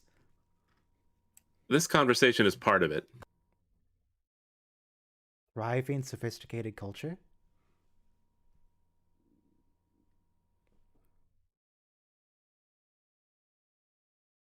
I really We like didn't the get to scene see that's the coming up cities. of them walking into the cargo bay. All off screen, huh?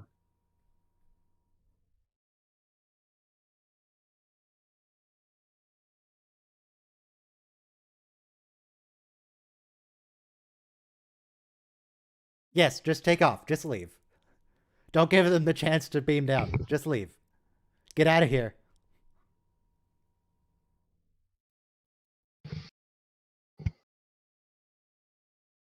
Oh yeah, you should never set your phone anything to be a Star Trek sound effect. I've learned that myself, as my ringtone is the Deep Space Nine incoming hail, and now I can't watch Deep Space Nine.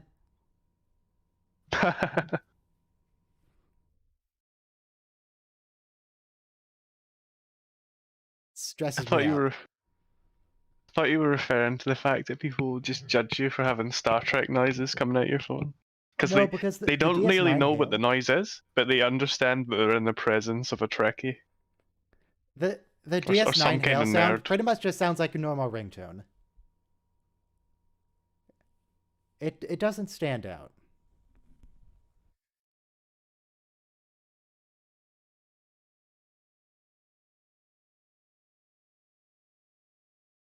I could change my text message sound to like the TNG communicator chirp. That's significantly less subtle.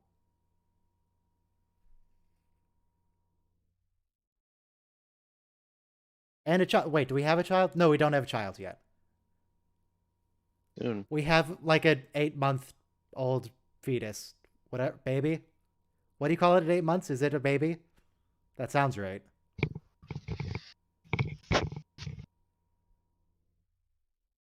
We almost have a baby. An imminent child. No, wait, there. Chainway, you don't have to do an announcement of an announcement. You can just announce it.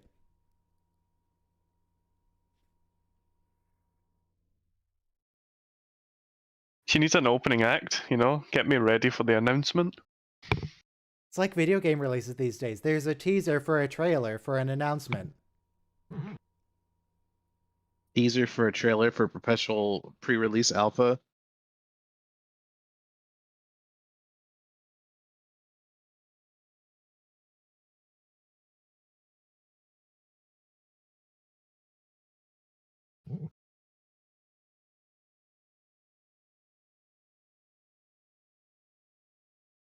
Gel? Oh.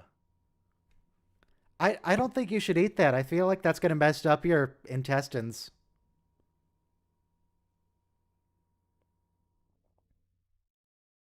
When they step off the ship, none of them are going to be able to understand each other.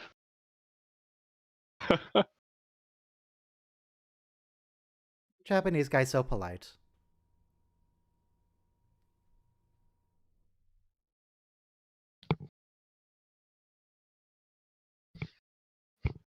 Also, yeah, I would be concerned about Neelix's ginger because we've seen ginger on the show in the sense that we've seen Leola root and it's just ginger.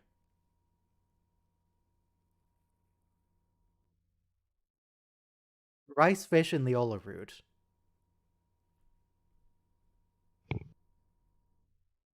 No, she hasn't, Neelix. She doesn't depend on you at all.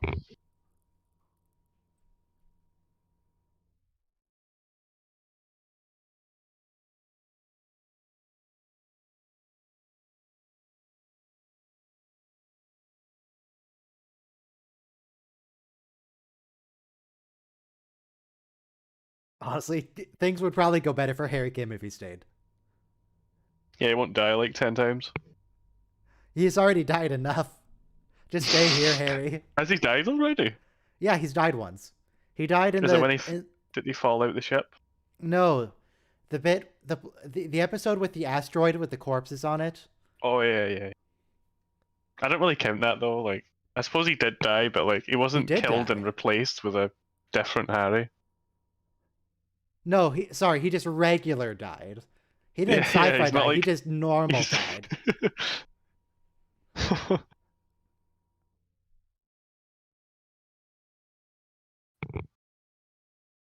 Gotta leave a universal translator behind. The prop that they used for filming this scene was recently sold at auction, and it looked like it was like a cardboard silhouette that they held on a stick that they had edited out. So like while they were filming this, there was a grip just off screen holding a stick that had this silhouette. Okay. So they could frame the shot. I assume by cardboard silhouette, you mean they actually made it like 100 feet tall, so that they could put it behind the cliff. It was like 5 feet wide, and they were holding it on the stick, just beyond the actors' heads. And they have to keep a straight face while it's dangling next to them. Yeah, like remember when they did the photon torpedo thing for the sages? It was just like a big cardboard. Yes, in fact, I have that cardboard thing on the channel. I think I called it like Janeway Tricks and Primitives on a budget.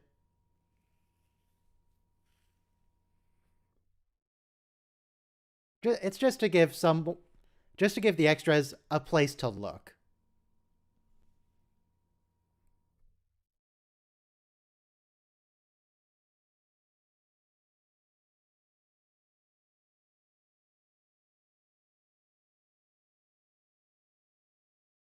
A quantum wave.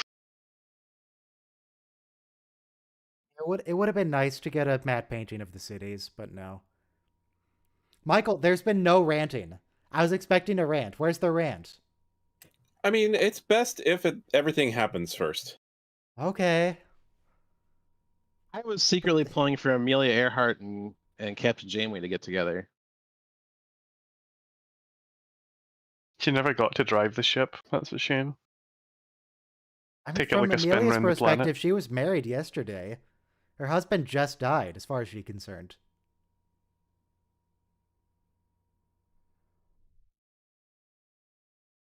Now let's watch the funny door open. With its funny lock, weird thing on it. But it's such a sweet scene.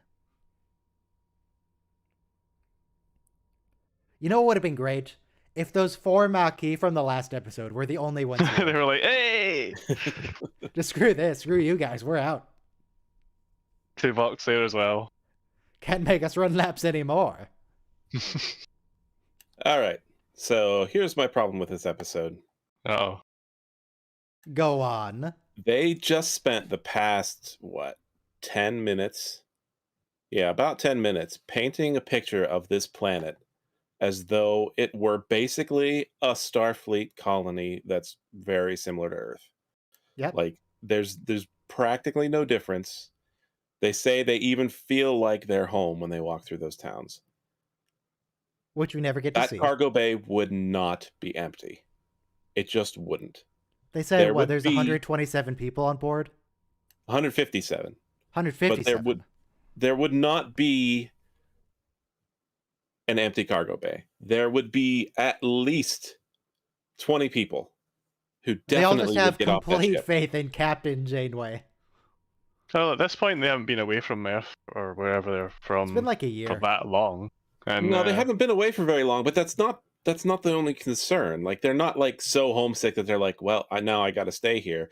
My point is that they are facing basically a guaranteed lengthy journey to go home one way or the other. It only ends up being 7 years, but it could have been a lot longer.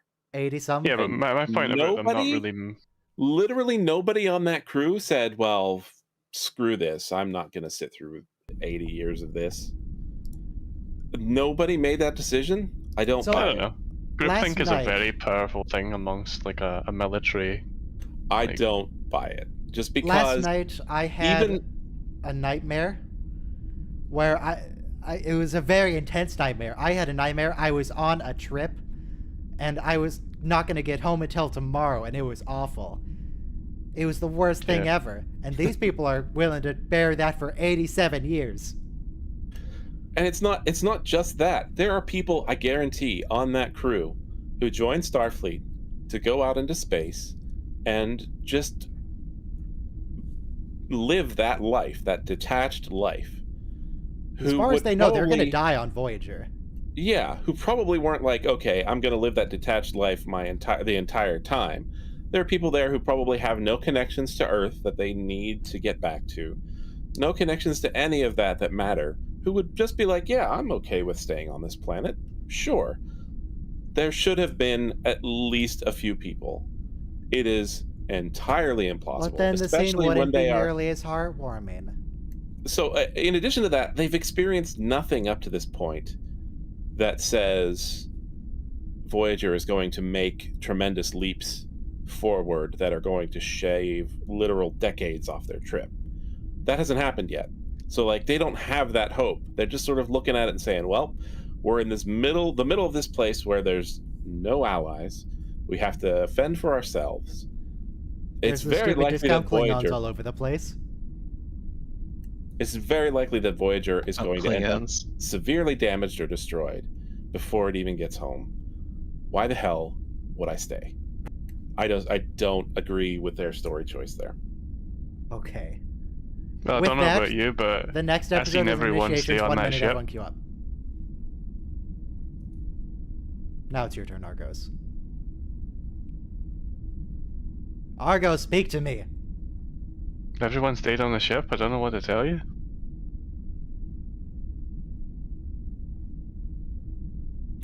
I just think that the writers of Voyager suck. Well, I'm sure they think that you suck. They don't even know I exist. They might. I could Yeah, they're go and they're watching find right one, now. maybe. Hello. Yes, one of the 10 people on YouTube is a Voyager lead writer. Yeah.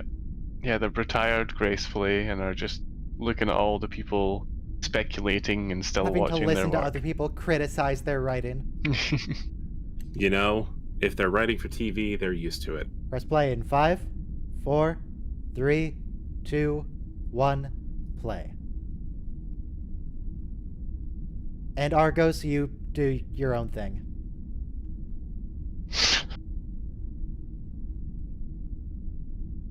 Well, yeah. So, what do you guys think about this episode? I'm not a fan. I Well- like it actually. So far, I'm confused. It's been like 30 seconds and I'm confused. Akuchi Moya. Why? He said he needs solitude for this, okay, but why does he have to be on a shuttle? Are his quarters not solitude enough? We could give him a cargo bay if it's not. No, the idea of a Native American retreat is that you go out from the place where you live. So you have to go into a cave in the mountains or something. He doesn't live on, well, I guess he does live on Voyager now. Oh, Akuchi Moya. Yes, we did it. We found the Akuchi Moya. So he goes into a cave in space, basically. You've never been on a spiritual retreat, right? No. The whole point is to leave your domicile. So he could go to a cargo bay. He doesn't live in the cargo bay. What about going to McDonald's? You could do it in the parking lot of the McDonald's. Then they can like deliver the food to the car. Yeah, at the end of your spiritual retreat, you get a nice little ice cream cone. It's great.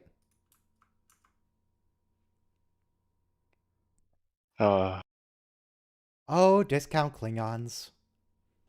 Displaying They've the used markings like in their way too space. much of that hairspray that holds your hair in place. Is it hairspray? Yeah. I feel like it's just that they don't wash. If you like if you hit one of them in the hair, it would like just the dust and dirt would explode out.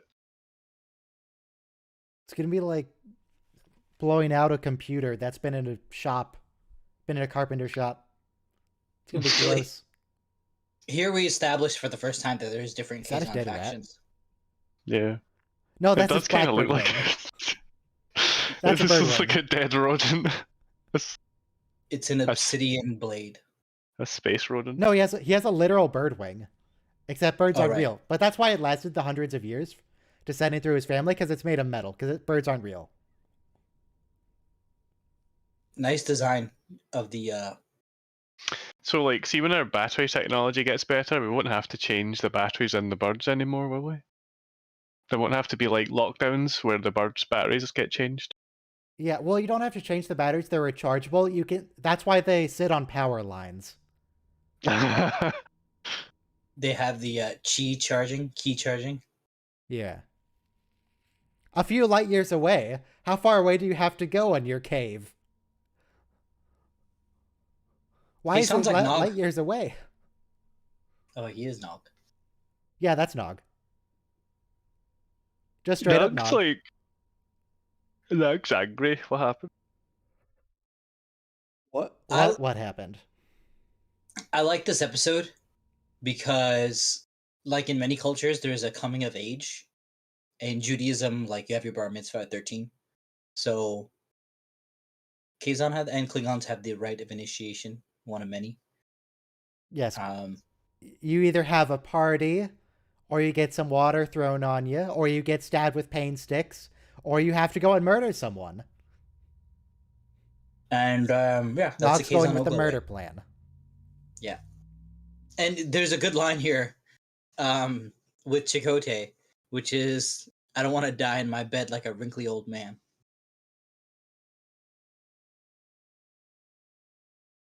Don't worry, Nog, I'm sure, as a Kazon, you'll die in glorious discount battle. It's a Black Friday sale battle. Yes. Great value, Klingons. Store brand. So, when is Black Friday? Has it happened or already? Or It's after I Thanksgiving, don't even which is know. up this Thursday. Okay. Okay, I'm not going anywhere near any shops this So weekend. November 26th. Argos, do they have? You don't do Thanksgiving. Surely. No, but Black Friday's kind of like crept in over the last few years. Okay. I mean, if you Just- want to celebrate the settlers showing up in America, I mean, you can, I guess. We celebrate it by going out and gloriously purchasing discount electronic products. Ah, I see.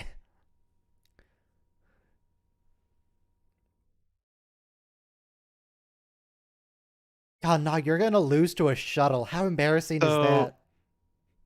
Fun fact about those Black Friday electronics. That Mhm. a lot of them, most of them are made specifically for Black Friday. Right. So like the LCD panels have thinner glass, and like the power cord has thinner gauge wires in it, and the Right. housing of the TV is like thinner plastic. Everything is just as much cost as they could cut out of it to get it as cheap as possible. And a lot of So- times, goods that are returned throughout the rest of the year are sold for sale on a Black Friday.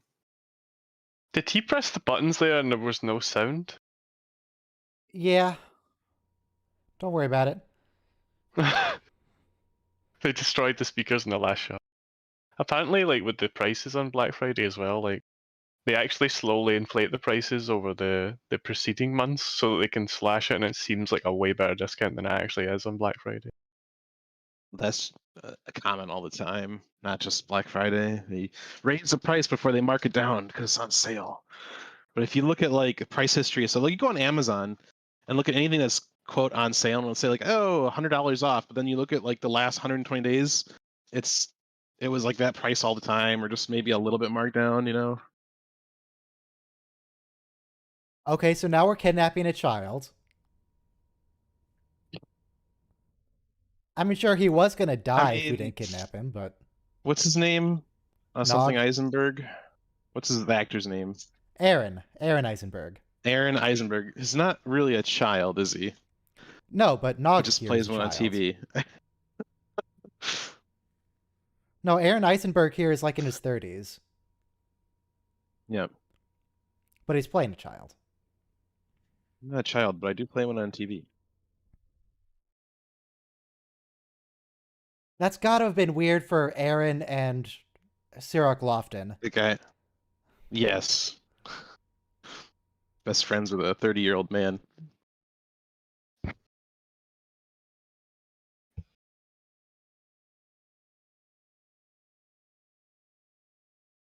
Lieutenant Ayala. Ayala. Who's Ayala? I know Ayala. Do we see Ayala? Or is Ayala just like the Galamite captain? Yeah. That's Just talk Captain about him. Baudet, right? Yeah, Captain Baudet. Captain Baudet. What Transparent about skull. Captain Baudet the Galamite with the crystal skull? Just the fact that we never see him. Hmm. Oh no, we do say Ayala. Look, Quite a lot, Jadzia- actually. Jadzia likes men with brains that you can see. Yeah. Yeah, so she can see it's nice and small, so she can manipulate them easily. You think Jadzia is a manipulator? I don't get that impression. She's very casual about it. I think she lays the terms out pretty plainly, and she leaves it up to them to decide. She doesn't really, back people into it or try She to do seems it. like she would be incredibly subversively. stressful to be around, but I don't think she manipulates people.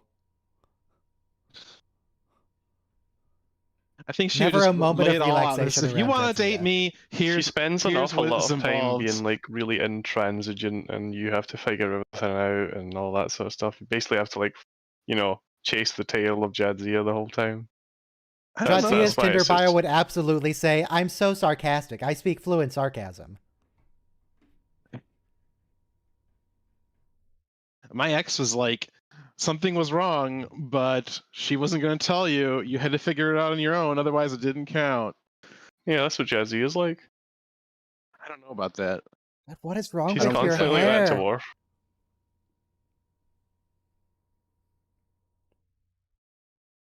Wow, you're my prisoner.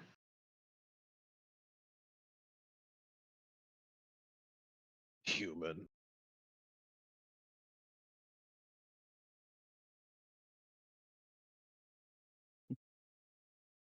Come on, Nog, you can take him. Headbutt him.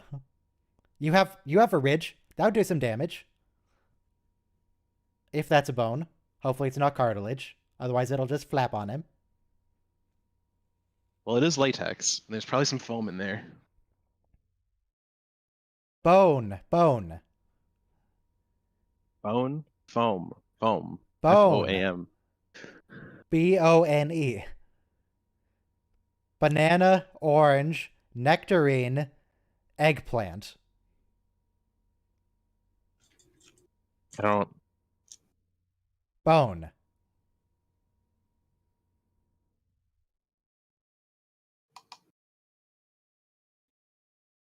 No, Chakotay, the car was in the last episode.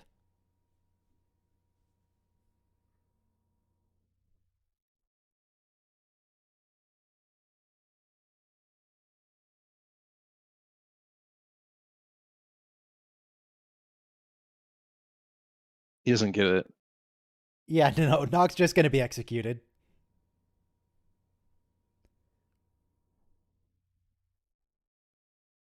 Do you want to hail Voyager? What made Chakotay think this was a good idea? The script, the writers.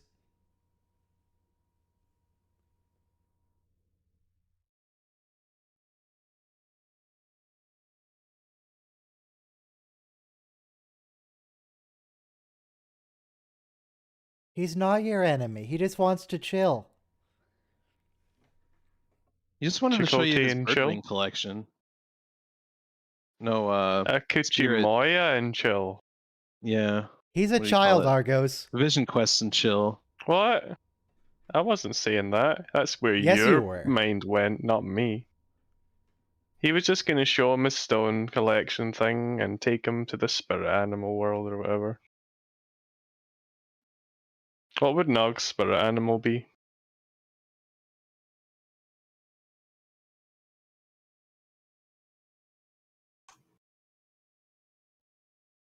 Why don't you have any burn marks, slug. Bar? It would be a slug.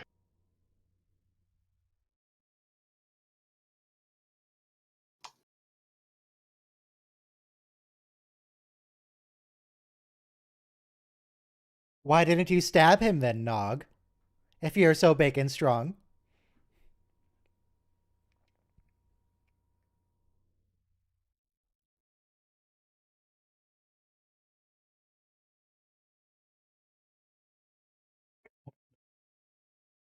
Nog, So they're you're supposed to trying to be take the intimidating. It labels doesn't off work. their ship while they're in your space?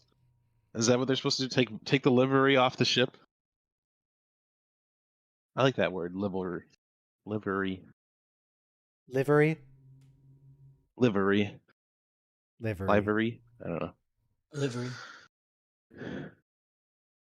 It means taxi. Talking about the stuff on the hull, like the Starfleet insignia. And usually when they talk about race cars, they'll have like the Gulf livery of the Gulf sponsored race cars.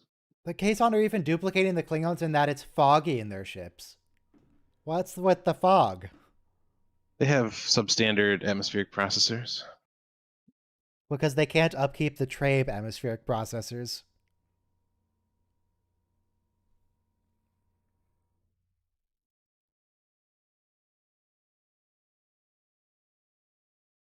$100 in a single shot. I mean, pretty sure they could do better than that with a photon torpedo. So what is Nog's spirit animal? Come on. Koopabarra. It must be a slug. Surely. Ferengi plus Slugocola plus blah blah blah.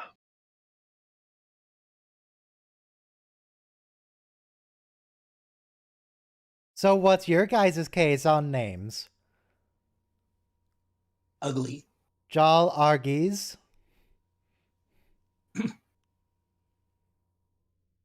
Kazon name, you say? I don't think I can be Jal edits. That doesn't sound right. Sucralose.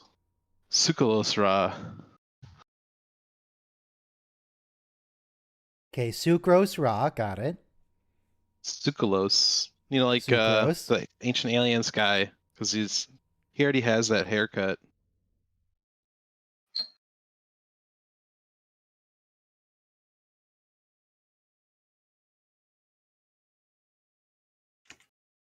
Yeah, he's asking a question.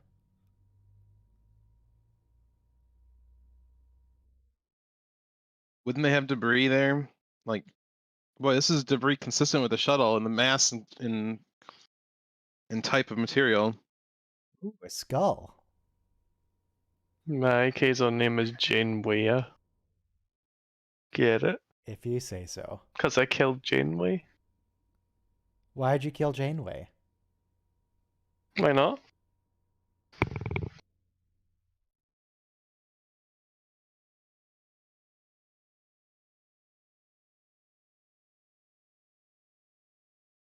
Or Craftsman blames his tools.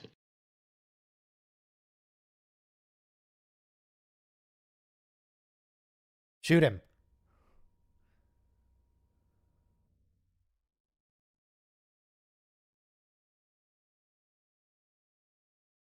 It's weird.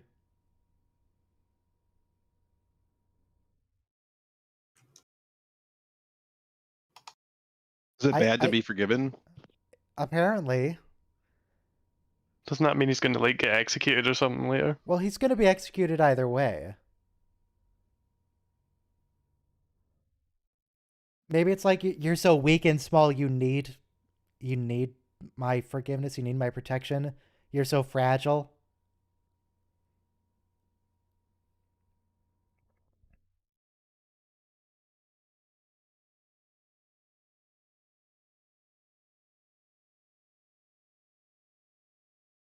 I think that's a way of saying that if he runs into you, he's just going to determine that this is his space as well. And you're in it, no matter where you are.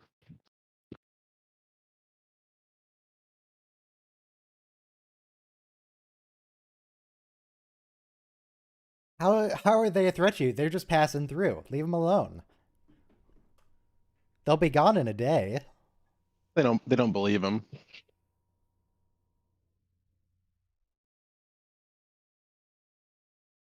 Well, then I guess we'll leave. See ya.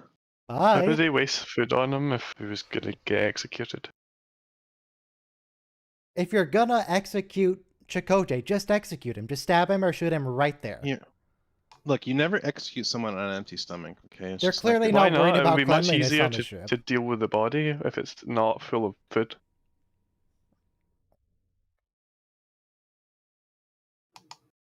You're gonna have to give him food and water, and they already have so much trouble getting water.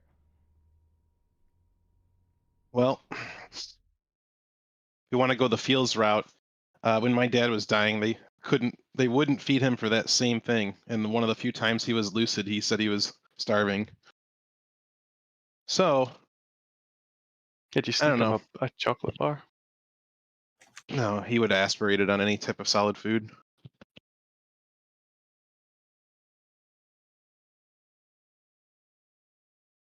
Okay, He had so an they're NG not feeding killing tube. Chakotay because they need him as an example.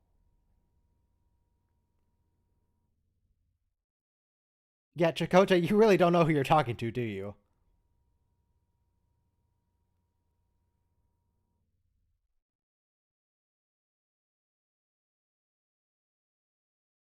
Timmy, you stab him in the leg. Billy, you stab him in the arm.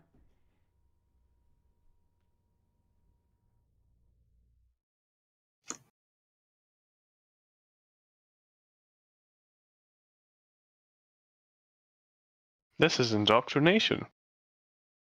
Yes.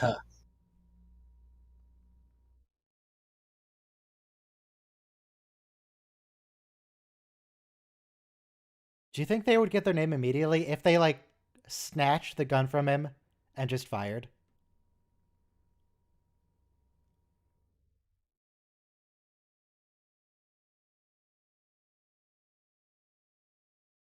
Just take it and put it in your holster, Chakotay. It's your gun.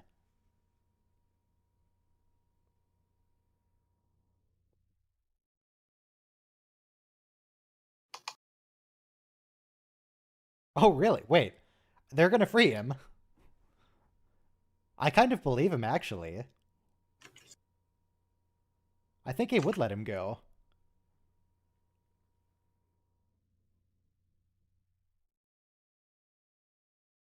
Yeah, no, just shoot Car. Shoot the child. Use gun on child. Yeah. They're gonna kill the child themselves anyway. Just shoot him. In Shoot the kid. Minecraft. You have to say in Minecraft at the end, just to make sure it's legal. In It's all above Minecraft. board. Chakotay, just 1v1 Car. Fox only, final destination. No items.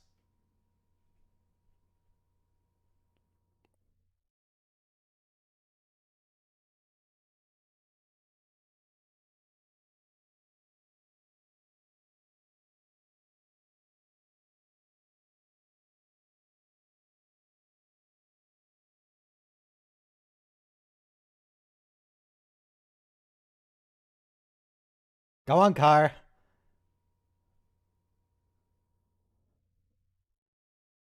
You don't get anything in life or death, Nog. Just leave. There you go. Good kid.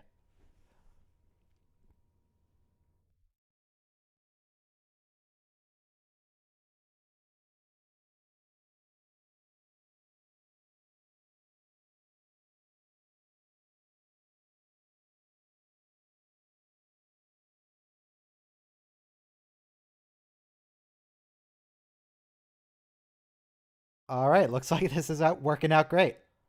Now can we hail Voyager? They're not that far away. Seems like Chakotay's recruitment methods are at least as effective as the Kazon's.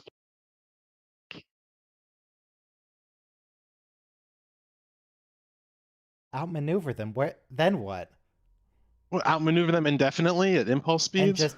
And then try to go to warp once they're facing the wrong direction?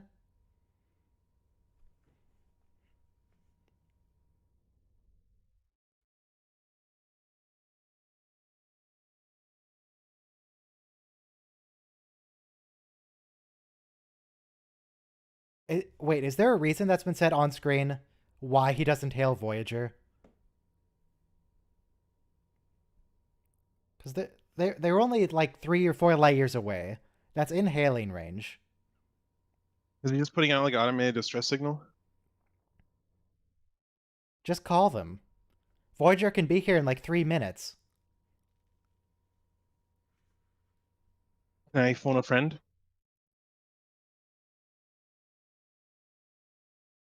Ryan? What do you want Ryan, to can I phone a friend about? Phone a friend. Like, call Voyager for help. Sure. Long range transport. Huh. But in the Anyways, JJ verse, they can transport across light years of space. Well, that was a one-time thing. Well, Scotty also says he can transport from one planet to the adjacent planet, and it's easy. But he lost the Beagles. He lost one Beagle. He lost that guy in the Spore. pattern buffer as well. Oh yeah. That was a different Well, that was universe, a different so Scotty. that doesn't count. That was the Thank you Prime for admitting universe. it, Ryan. Yeah, I'm talking about JJ Scotty. Jotty. Scotty Are you Abrams. saying that JJ verse is separate from the Prime continuity? Yes, very explicitly. That's the whole point of the movie. Remember, there was the time travel and the alternate timeline, and they talk about how their futures have been altered. Remember that bit? Mm-hmm. It's very explicitly a separate timeline. Yeah, but is this a separate property, a separate universe? Well, it's not a separate intellectual property because it's owned by Paramount. Is it though? Yes. What are these conspiracy theories about copyright ownership? It's a Paramount movie. Oh, yeah, this is where Kirk fought the Gorn. Those are the Vasquez rocks. Wait. Yes. Yes.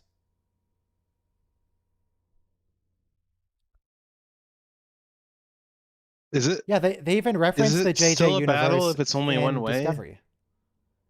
In Discovery Season 3, they're like, oh yeah, that alternate universe with that happened when the USS Kelvin was destroyed. We remember that, yeah. What? How would they Yeah. know? Because they scan alternate universes all the time, like the Mirror Universe. And eventually they found the Kelvin verse.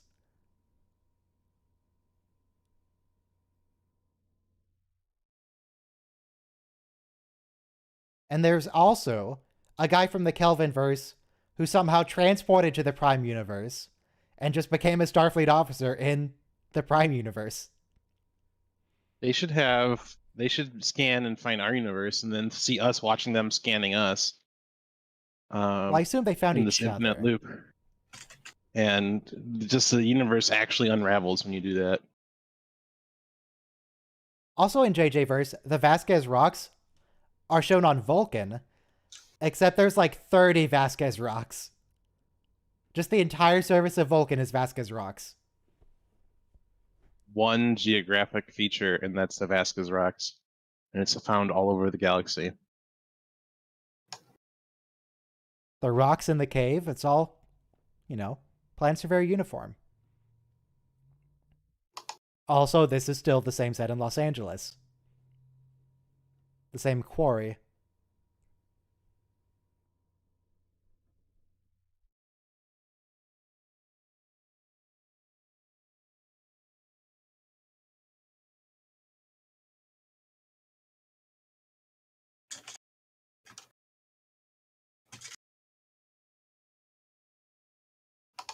Did they really need to bring it to the sick bay to do this? Well, he can't exactly go to the cargo bay to scan it. Yeah, but I feel like they could probably they don't need a doctor to scan it for human remains. And yeah, there is a desert on Vulcan. In fact, Vulcan's like 50% desert or something. But the one from Enterprise is the Forge. Because it forges you.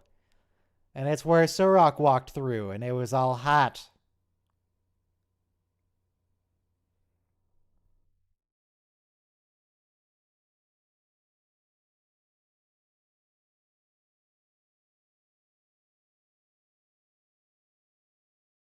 They booby-trapped an entire planet? Or did they just have really bad luck with the landing site?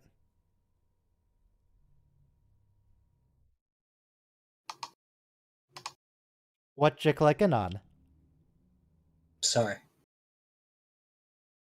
You're clicking on Sorry, you're playing some board games? I haven't played Sorry in a long time.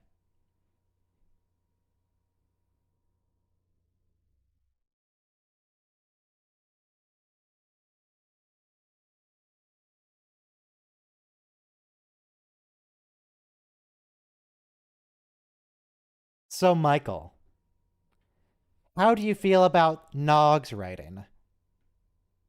This Nog, Kazon Nog. Canog. No thoughts?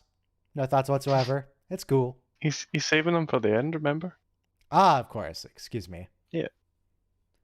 Why is this cave so foggy?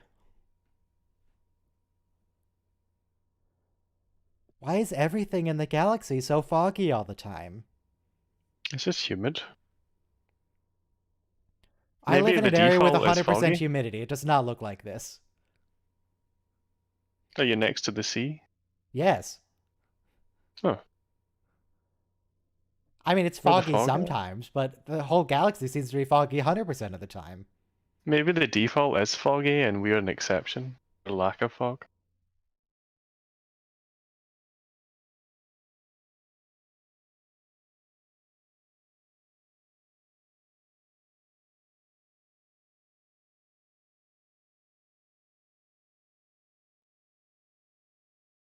Not even slightly intimidated.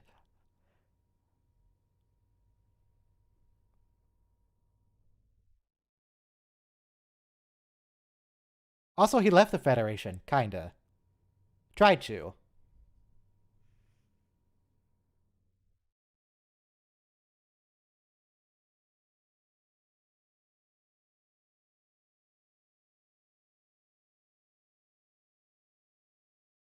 Really? You do?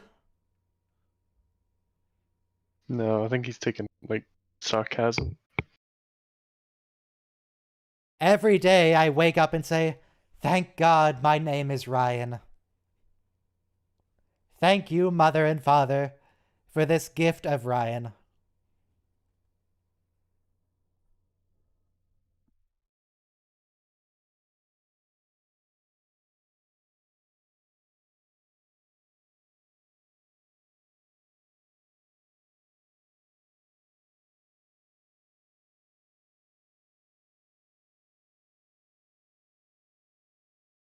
Yeah, Nog, remember the whole bit where that started this, where you lost the battle?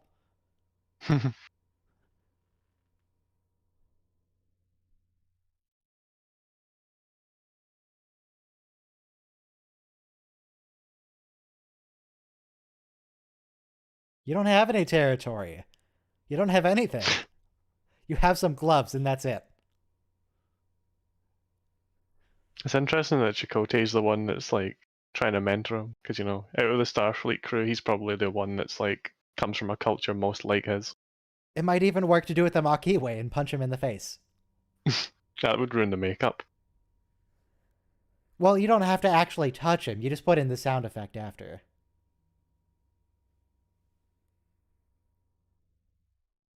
How do they do that so they don't accidentally punch them? But they You still just- make it look realistic. You just don't punch them. I don't know what to tell you. Yeah, but if you want to like make a punch look realistic, like you're putting your effort into it and punching someone, you've got to like do it fast. How do they make sure you don't just get punched? Well, they both know it's coming. So they have it planned out. So you're going to swing your arm and I'm going to move my head to that side and fall over. Except that one time in DS9 where Cisco accidentally punched Ducat in the face.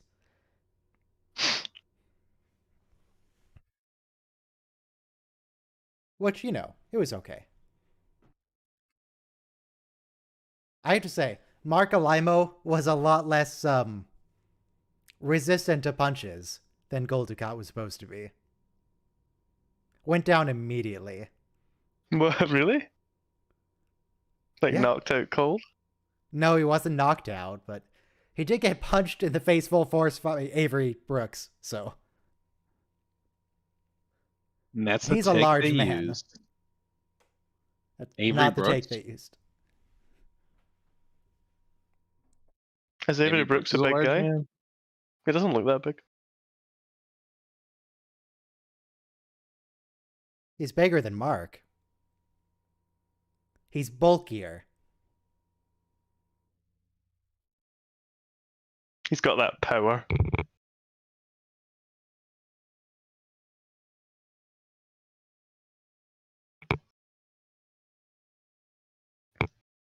Car, you can't even kill him when he's asleep. You're the worst Kazon. It looks can't like kill Neelix anybody. almost. He kind of almost has like a Pepsi logo on his jacket there. I guess. Yeah, is Pepsi okay? I prefer Beppis. Bepis? Yeah. Not Pepsi?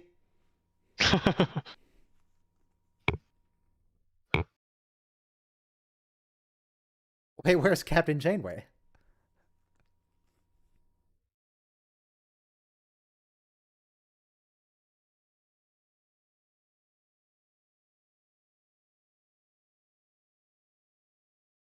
Why is Tom Paris in command? He's a convict.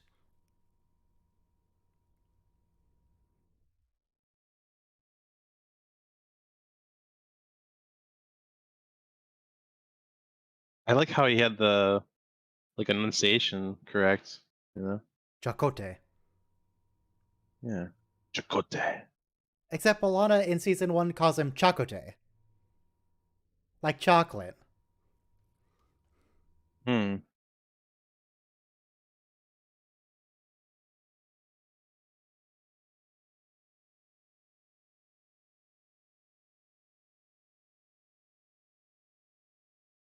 Neelix. Yes, he has excellent lumbar support, but Neelix, you're not in command here.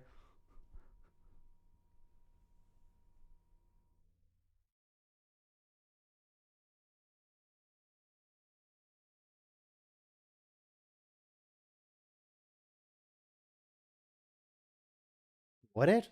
How would the other sects know?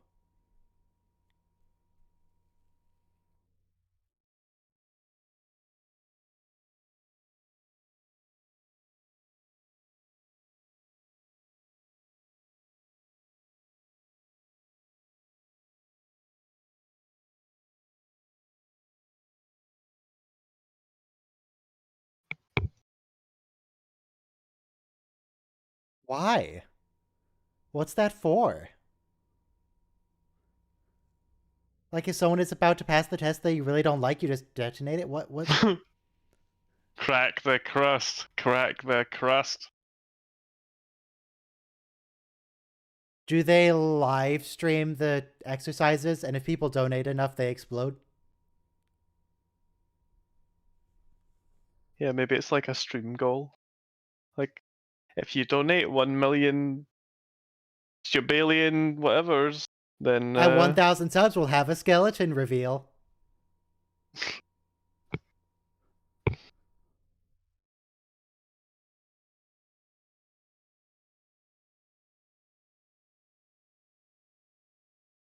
now Neelix is in command. Why? Oh god, I actually couldn't tell that was Nog at first, because his weird crunchy hair blends in with the rock.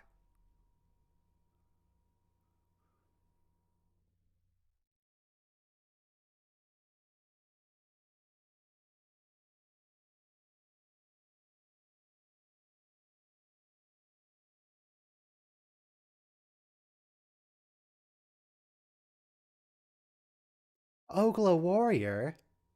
Don't flatter him, Chakotay, he's trash. He can't kill anyone. ooh, you're a strong little warrior. Who's a strong little boy? You are. You're so big and strong and intimidating. So my parents have a German Shepherd, who, while I was still living with them some time ago, I raised that dog. And he's just... Other people seem to think he looks scary because, you know, he's a big German Shepherd. But whenever I'm with him, it's like, oh, who's an intimidating dog? Oh, you're so scary, aren't you? Just flops on his back.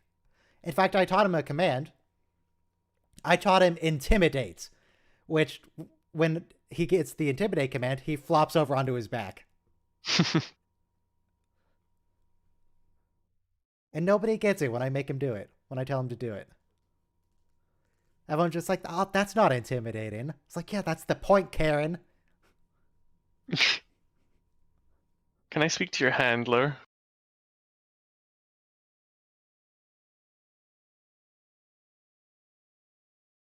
Good dog, though.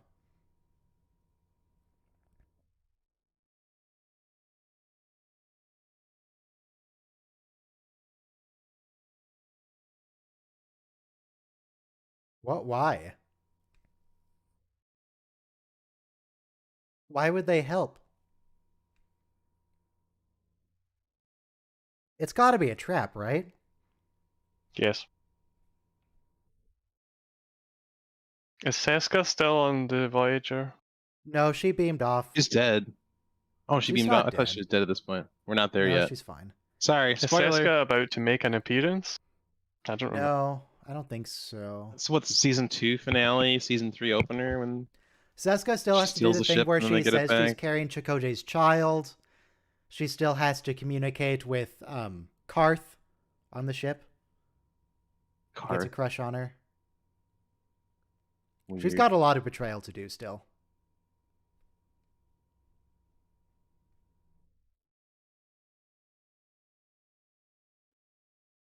Oh, he gets his name if he kills someone. We could offer him Harry.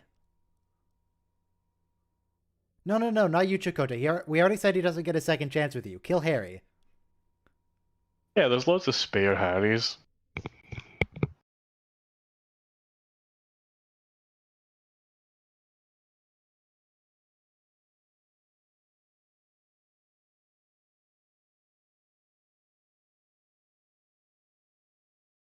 Yes, tell them what they want to hear for now. As soon as we get everyone on board, we're gonna warp 9.975 out of here. Yep. What do you think is the top speed of a Yeah, Kazon Maj, ship? about I would that guess alliance. 6 or 7. Yeah, Maj, about that alliance as the nacelles are raising up. I just have to pick something up on the other side of the system. I'll be right back.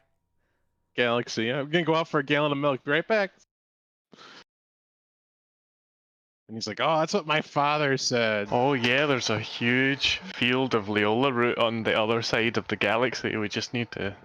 I just have to get the paperwork from Starfleet to go through with this, so I'll be, I'll go get that.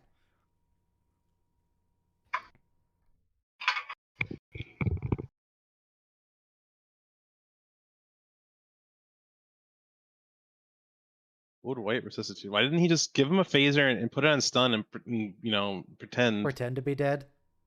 Yeah, just pretend. Pretend you Because killed him.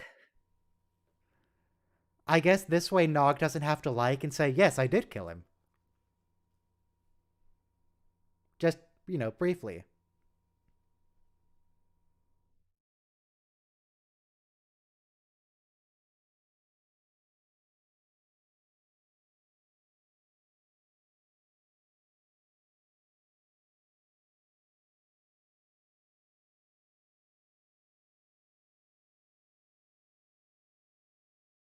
Why would you say that?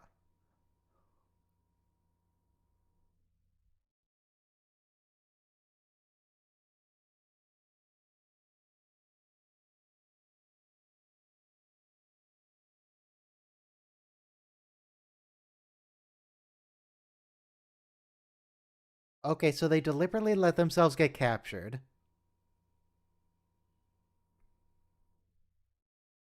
Right? It was intentional, right? Right? No. Oh yeah. Nope, they walked yeah. right into that.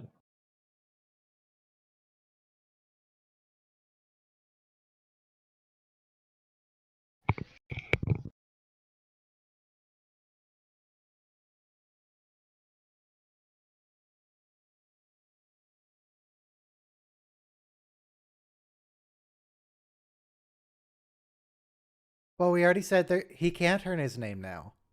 What are the rules here?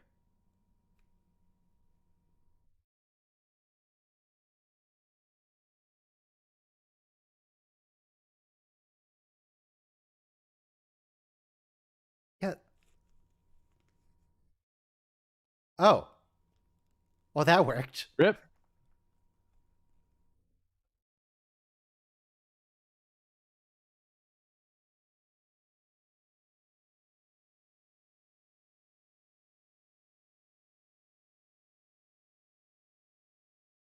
Looks like that other Mosh got wrecked. Got shot by a child.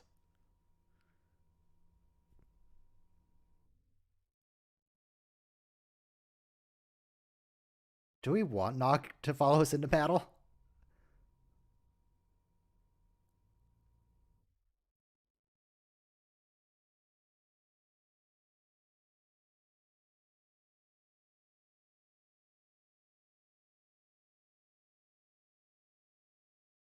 Now he the He leader? did it. Is this like Chronicles of Riddick? You keep what you kill?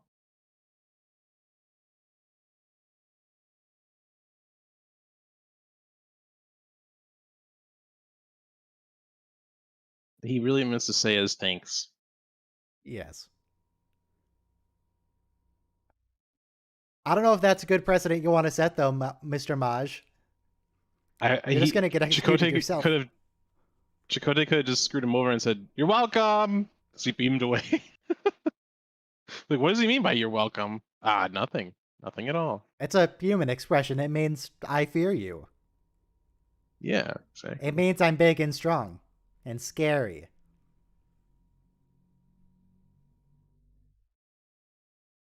Akuchimoya. I need to figure out how many times we say Akuchimoya. It's going to be a lot of Akuchimoya. Are you gonna make a supercut? Akuchimoya. I could. Akuchimoya. You know, One scene per syllable, like Akuchimoya, as like different scenes.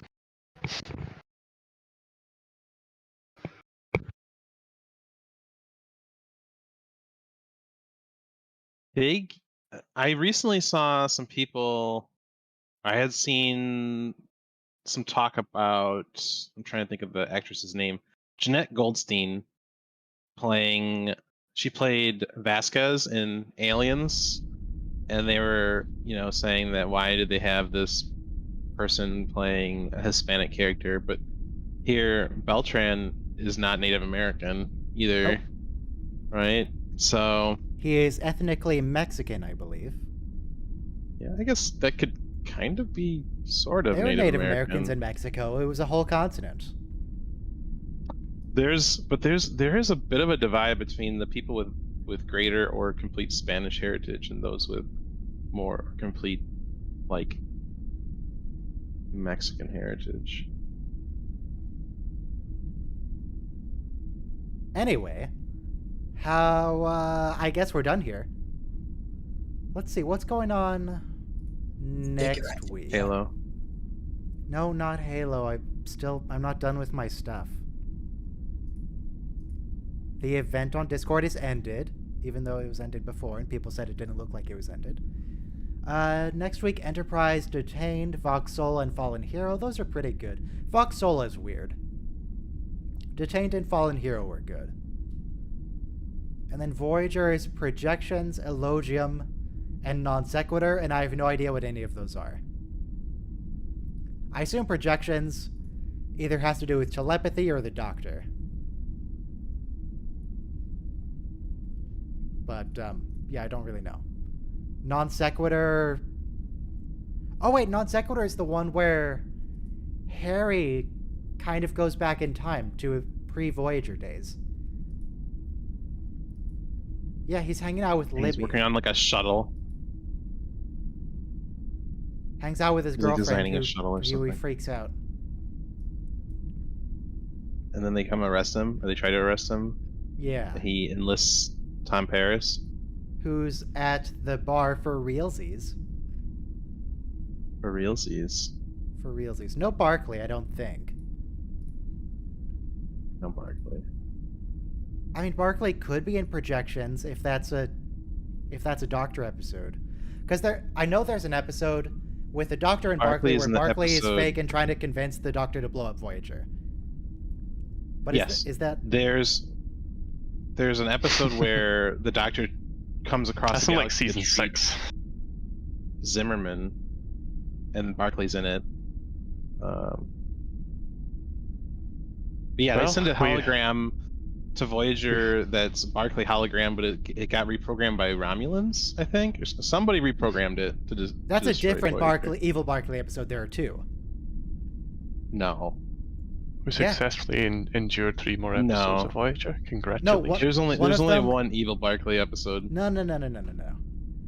There's an episode where Barkley is just in the Doctor's head, and there's one where everybody can see him and he's just lying to everybody.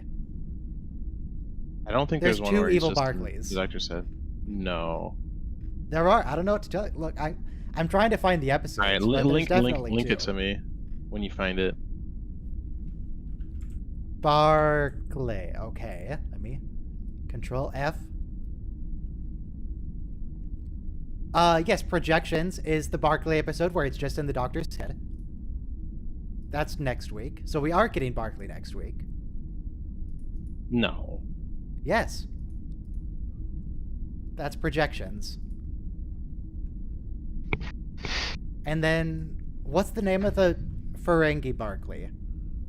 The other Barclay was reprogrammed by the Ferengi and sent through the Midas array. Oh. Okay. 2 evil Barclays. I stand corrected. 2 evil What the heck, Barclays. Barclay? Even G&G has an evil Barclay episode. No, they don't have an evil Barclay episode. They have a... Well, sort of crazy Barclay episode. It's not his fault. It's not his fault, but it's alien intellect that's been downloaded into his mind. I don't know the name of the other episode. I don't see it, but it's there. It's in season 7, probably.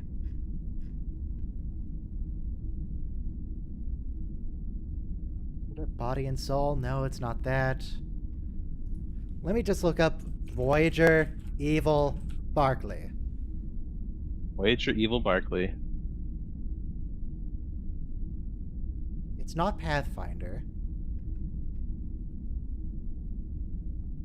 How about Voyager Ferengi Barclay? I just did a search for all Inside episodes Plan. of Voyager where he appeared on Voyager. And I He's got evil in Projections Pathfinder. next week and Inside Man in season 7. He's in Endgame. Yeah, because he's on the screen at the finale, welcoming them home. Yeah. All right, we're done. He can here. have he like Stream's over.